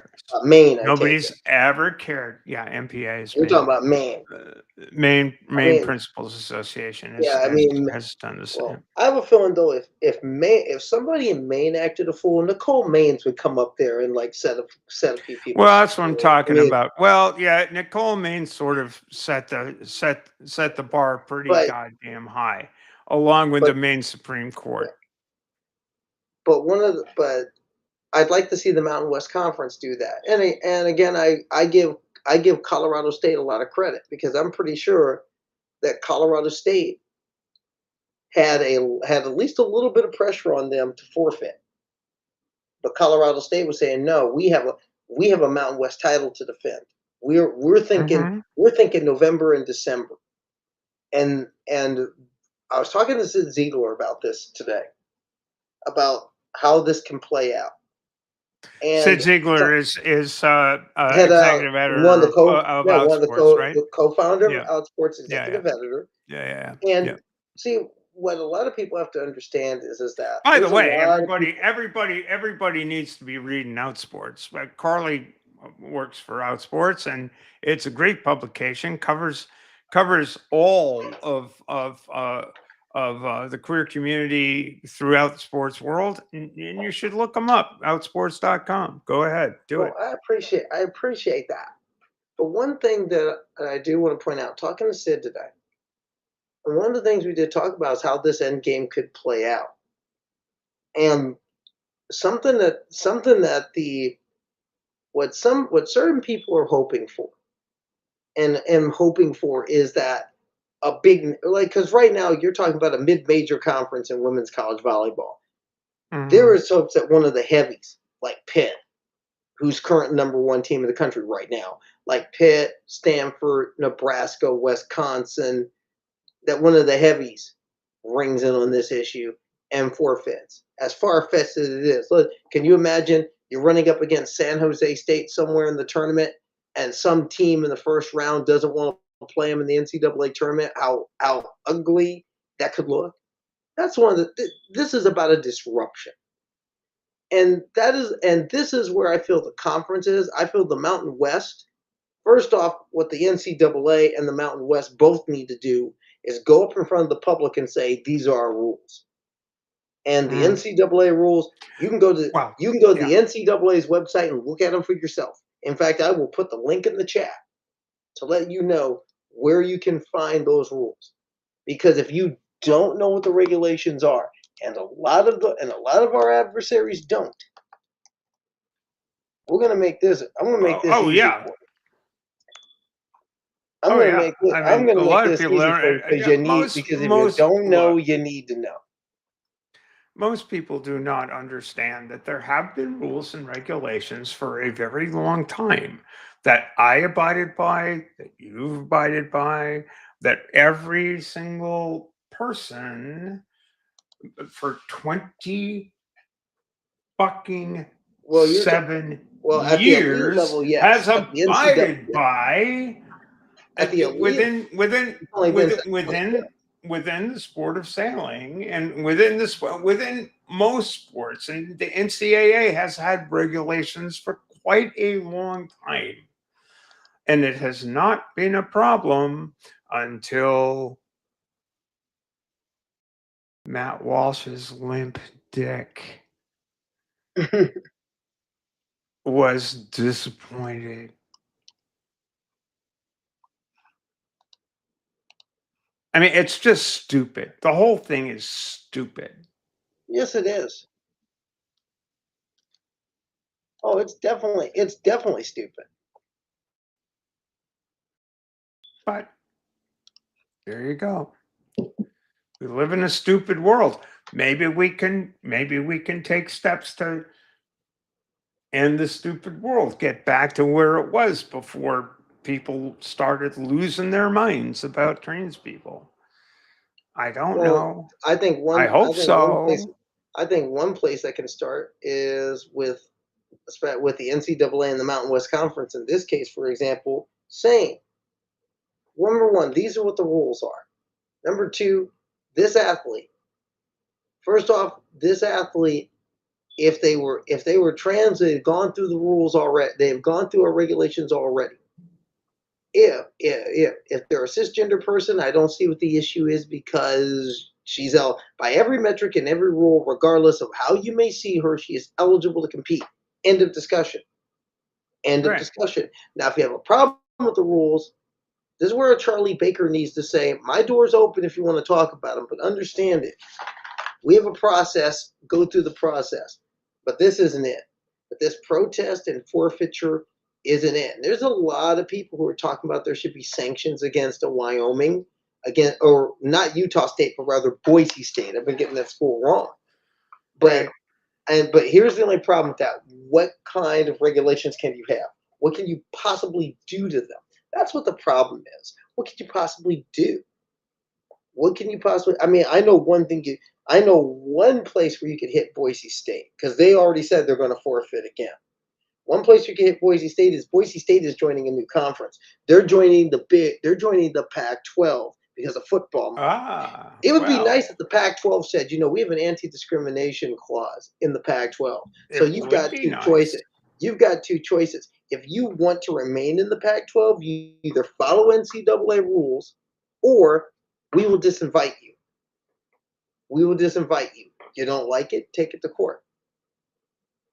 And the Mountain West, in the meantime, we're already fighting over the football money. The Mountain West can say, you know what? Since you want to be anti-discriminatory, guess what?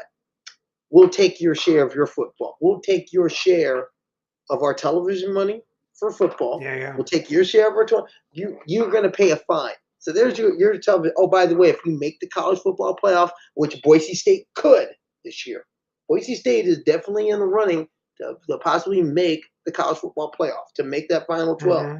We'll take college. Let's just say your college football playoff money. That's part of the fine, or your bowl money. That's part of the fine. That's one way they could. That's one way you conceivably could. This is not an easy thing. Sanctions are not easy because the devil will be in the details. But the thing is, ultimately, there has to be leadership at the top. In the NCAA, they were silent during the Leah Thomas debacle. They're still silent now. The NCAA is hoping that it'll just all go away.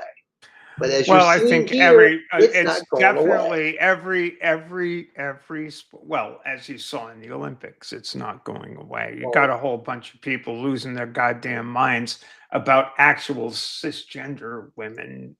Yeah, but see, that's the other thing. Who were not. Yeah, well, that's the other thing. But that's I the mean, other I thing think too. isn't that an illustration? I would hope that that would be a wake up call to people at the top, at the top of every world federation and the IOC to say this is absurd. I mean, that kicking it over and saying there's no pathway to participation isn't gonna work, because it's playing into the notion that you're judging who's a woman on the basis of optics and nothing more. And let's be that's real. never Let's be going real to about work, the, and let's it be real never about those has optics. worked. Hey, let's be Yeah. real about those optics. They're very white Western optics. Of course they because are. because if an because there's definitely an answer that some people have to Matt Walsh's question, what is a woman? A woman to a gender critical is a white Christian fertile affluent woman who lives in the global Correct. north and who wants Correct. proximity to And patriarchy. Carly, We know this. the only women who have been disqualified from competition in the Olympics on the basis of during the regime of testosterone level testing have been sub-Saharan African women. Sub-Saharan Africans, or many people have been popped by the Caster-Semenya rule, have been either from Sub-Saharan Africa or from East Asia, or from Asia. Because in the case of Duty Chand from India, ran afoul the DSD regulations, went to the Court of Arbitration and Sport and won. Yes. Yes. And now there's now you have, and the real scary it's thing just and this is the history. This is the history of this. And when people are challenged, when there was a standard and you ran afoul of the standard, you had to challenge the standard. But the thing is, now there's literally no standard because people are excluded off the top on the basis of, well, I don't really think you're a chick. That was the bullshit that came up and at the Paris Olympics. Well, we don't really think, and you have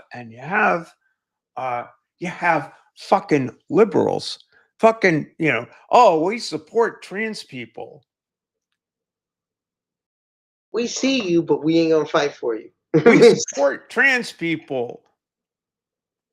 We support trans rights. Just don't exercise Except when them. except when you want to get on the pitch.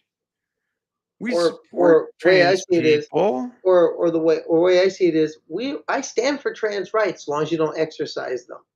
Long as you don't win. Oh, God forbid you should actually excel at some particular activity. God forbid you should do that.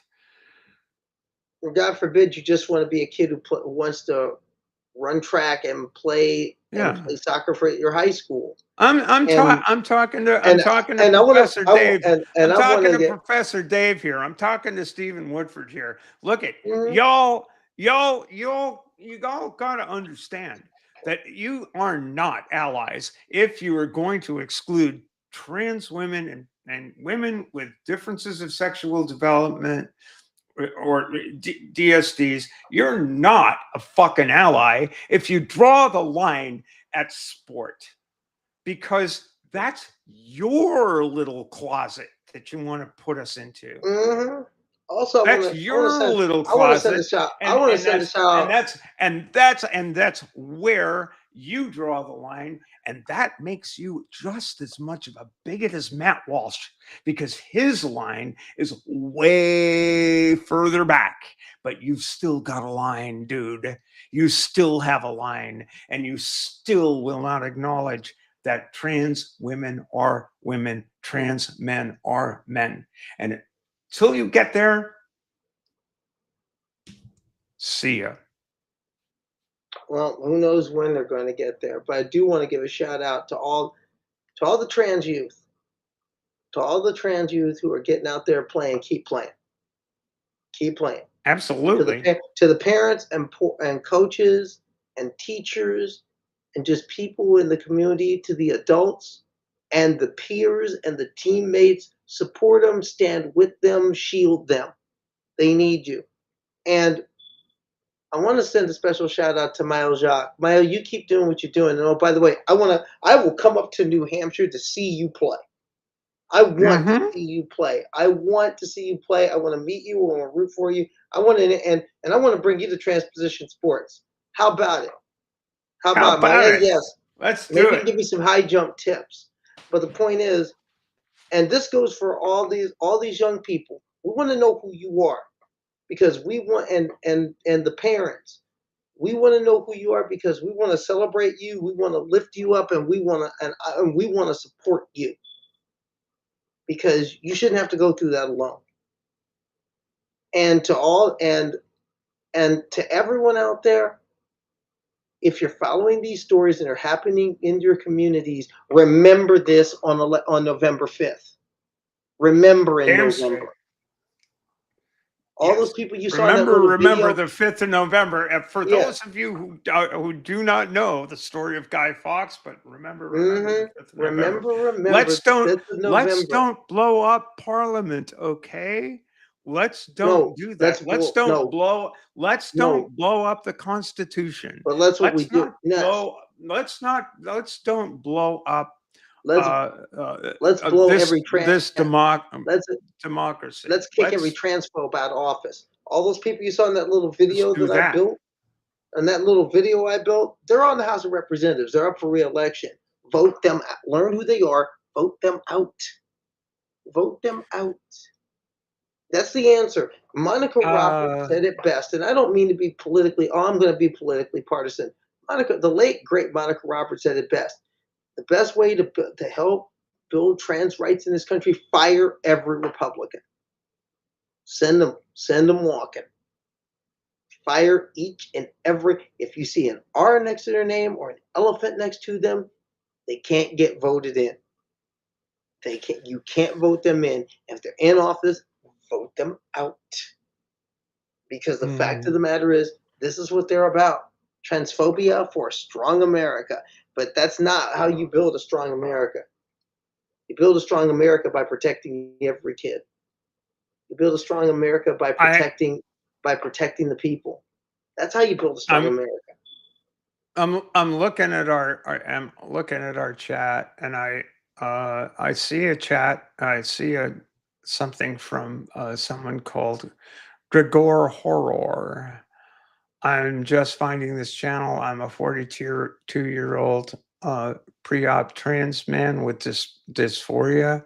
I have 3 beautiful kids. I've been so depressed with everything happening, and I feel like I'm drowning right now. Well, Gregor, join the club. Hang in there.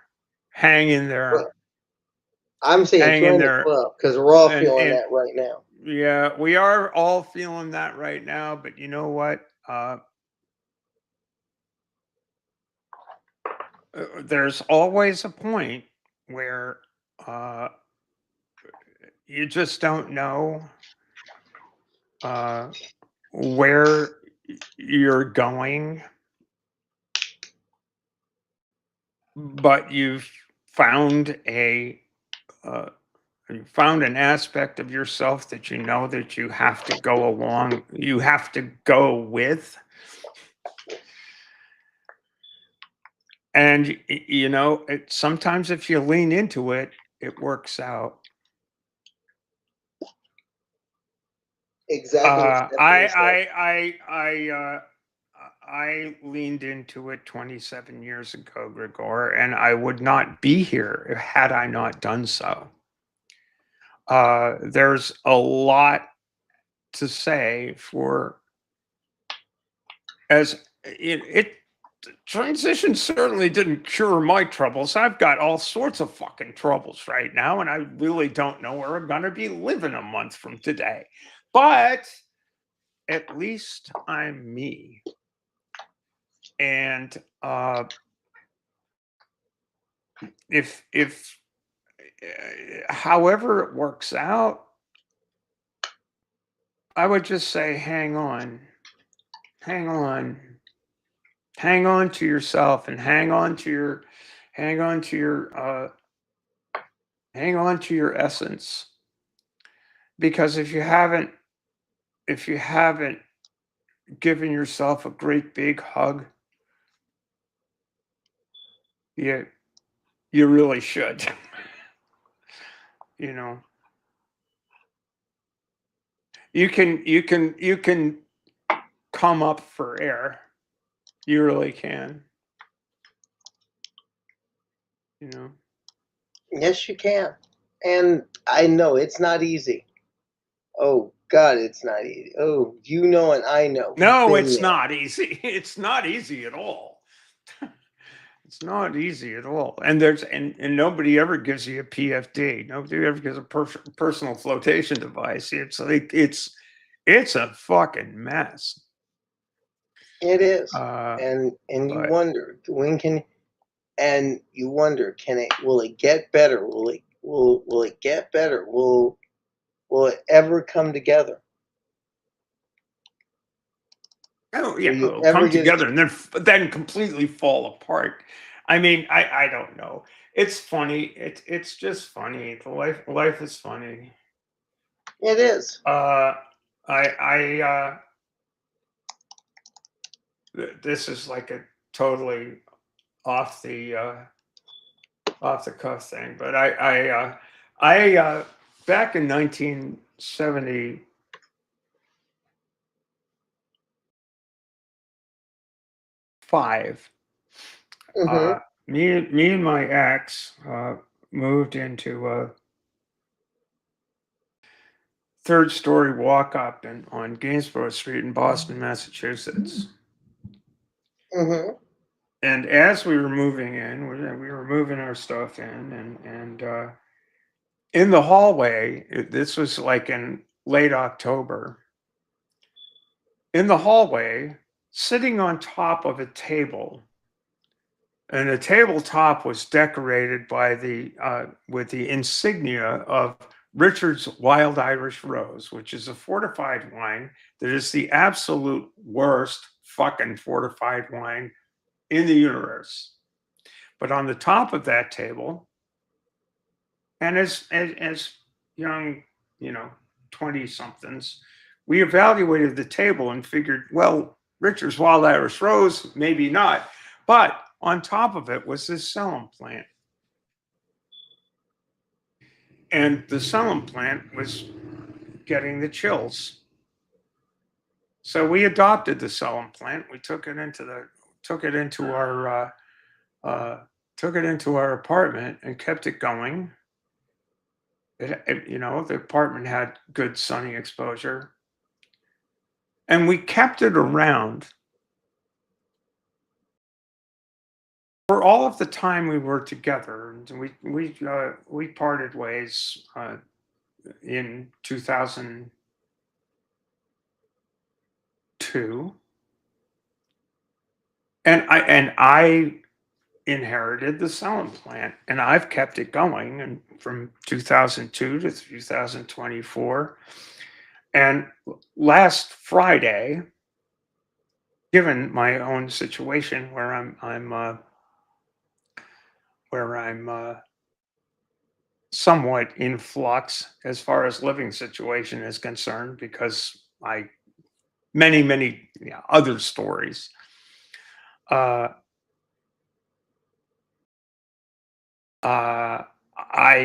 called my ex and said, "Hey,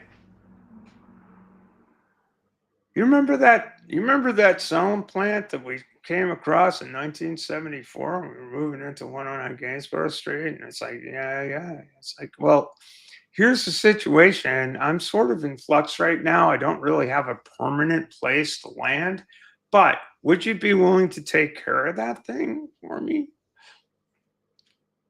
And she said, "Sure." I'm not sure I remember exactly, but when I delivered the thing, she said, "Hey, wasn't that on top of a table that had a wine logo on it?" And I said, "Yeah." And she said, "Richard's Wild Irish Rose?" And I said, "Yeah." And we both just fucking fell out, like, ah. What? So it's the thing is, I guess that long story short, it can be that your life will have a certain continuity to it no matter what. Going through transition, going through all of this stuff, you're still going to have connections with people, and they'll be cherished and valued. So don't give up. No, you don't. And whenever you think about it, think about where you, and as you think about it, Stephanie, it's something I want to put up. Yep. Because I just want to let Gregor, whenever you feel a certain way, just remember where you were. Just remember how far you've come. This picture reminds me of that, because I wonder what that kid on the left would say seeing me now. That kid on the left would probably look at me as like, what are you doing? This isn't Halloween. Halloween hasn't come yet. What are you doing? It's like, no, this isn't Halloween. This isn't Halloween, youngster. I still ball out. I ball out even now. And I will be able to put my arm on that kid. I'll put my hand on that kid's shoulder and say, we're still here. We survived. We found ourselves because you persevered. I'm here because you're here. Mm-hmm. So whenever you feel yourself getting down because of what we're seeing, remember what we survived to get here in the first place. Remember what we survived to get here. And it is okay to be scared. Gregor, it's okay to be scared, because I don't know a trans person who's not. I really don't. Terrified. I don't know a trans person who's not. Transition doesn't solve any problems except for one. But the point is, we're scared. We are scared. Yeah. And why are, and I mean, let's be real about the situation we're in. Half this country is inhospitable to trans people. Yeah. Ember's story earlier tonight about the trans kids in Iowa. I mean, I find Kim Reynolds, shame on you. Seriously, shame on you. Every governor of all those states which are harming these kids you're harming these kids for a vote. Shame on you, all of you. Shame. Gary Click, state senator in Ohio. Shame on you. May Dara Atkinson find you, the head of Trans Equality Ohio. Dara Atkinson. May Dara Atkinson find you, and she puts it in. May they find you and put a boot in your ass. There you go. May they find you and put a boot in your ass, because it's ridiculous. It's ridiculous the way that they're picking on kids, but they're picking on kids, Stephanie. See, I know. They're picking on the kids, man. They're picking on the kids. They're picking on kids, and that's what hurts me. Yeah, that's because what hurts me. that's what hurts me. that they It's want- what hurts me too, because Yeah, because they I want us to young remember people. being a kid. It's like, Mhm. Jesus Christ. And Gregor, we're happy we're happy that you found us. You keep coming back, and yeah, I know it's not easy. It's not easy. This sucks. See, people ask what the trans agenda is. You know what my trans agenda is? My trans agenda is getting Leave up. me the fuck alone. Well, getting up that, but also getting up. It's hugging. It's cuddling this. It's cuddling this little cute little fur ball right here, and being the type of person my cat thinks I am. Which is, I mean, although my cat thinks that like my kitty cat thinks that like she runs the roost, and we're all here to serve her. But the whole thing is that all we want to do is live. That's it. I didn't transition to hide. I transitioned to live. And that basically means leave me alone. Like Stephanie said, leave me alone. My transition had nothing to do with you. Had nothing to do with any of you. These are the decisions that I made to live my best life. And I won't apologizing. I will not be apologizing for saving that life. Just living our lives, not much of an agenda, and just trying to keep other folks from shitting all over us. Kalesha, you're right. But that's where we are right now. And that is where if you're claiming allyship, no, you gotta go out and earn it. That's not something you're given, that's something you earn. You earn it through your actions, you earn it through your support. And now's the time to open your mouth. You can't say you didn't know because we've shown you the examples of what they do. And at TransPositions, we will continue to do so. But understand this, we are a little bit more than we're a little bit more, we are 1 month away from going to the polls. Mm-hmm. 1 month away from it. And there's a lot of people that be more than happy to ride to their elective offices on the corpses of trans people in this country. Mm-hmm. Those are the stakes. Let's don't let them do it. Let's not let them do it. If you really believe in preserving American democracy, now's the time. And that's going to mean showing some courage. It's going to mean showing the courage that a lot of these youth especially are showing every day, courage that they shouldn't need to show. I've had someone actually tell me earlier today, someone said, I know who you are. I know who you are. I've seen you doing some things online. I got to say, you're so brave. How do you do it? How do you trans people do it? You're so brave. I'm like, you know what? Here's a thought. And this is it. I say, here's a thought. Do your part with other cisgender people like you so I don't have to be so damn brave every day. Mm-hmm. Think about that. Think about that. Well, I think that the whole bravery versus courage thing. It's like, I don't know. I think that I always felt a little bit weird when people would say you're brave. I mean, I knew I just had to do. I just had to be me. I don't know. That requires a great deal of bravery. I mean, I think it requires a good deal of courage, wherein you know the risks And you go anyway. and you go anyway. Bravery is sort of, well, yeah, just go for it. I don't know. Maybe it's just maybe I'm being overly pedant. The whole thing is that we're scared out of our minds every day in this Yeah. climate that we have right now. Well, you're goddamn right to be scared out of your mind every day because only a fool kinda and only fucked a up. fool wouldn't be. Yeah. And only a fool wouldn't be. Yet we do it because what alternative? You know, there's something to be said. Yes, it can be performative and it can be a little over the top when people say oh, you're so brave. But the fact of the matter is, it does take a little bit of a level. It takes a little bit of fortitude to move forward like this.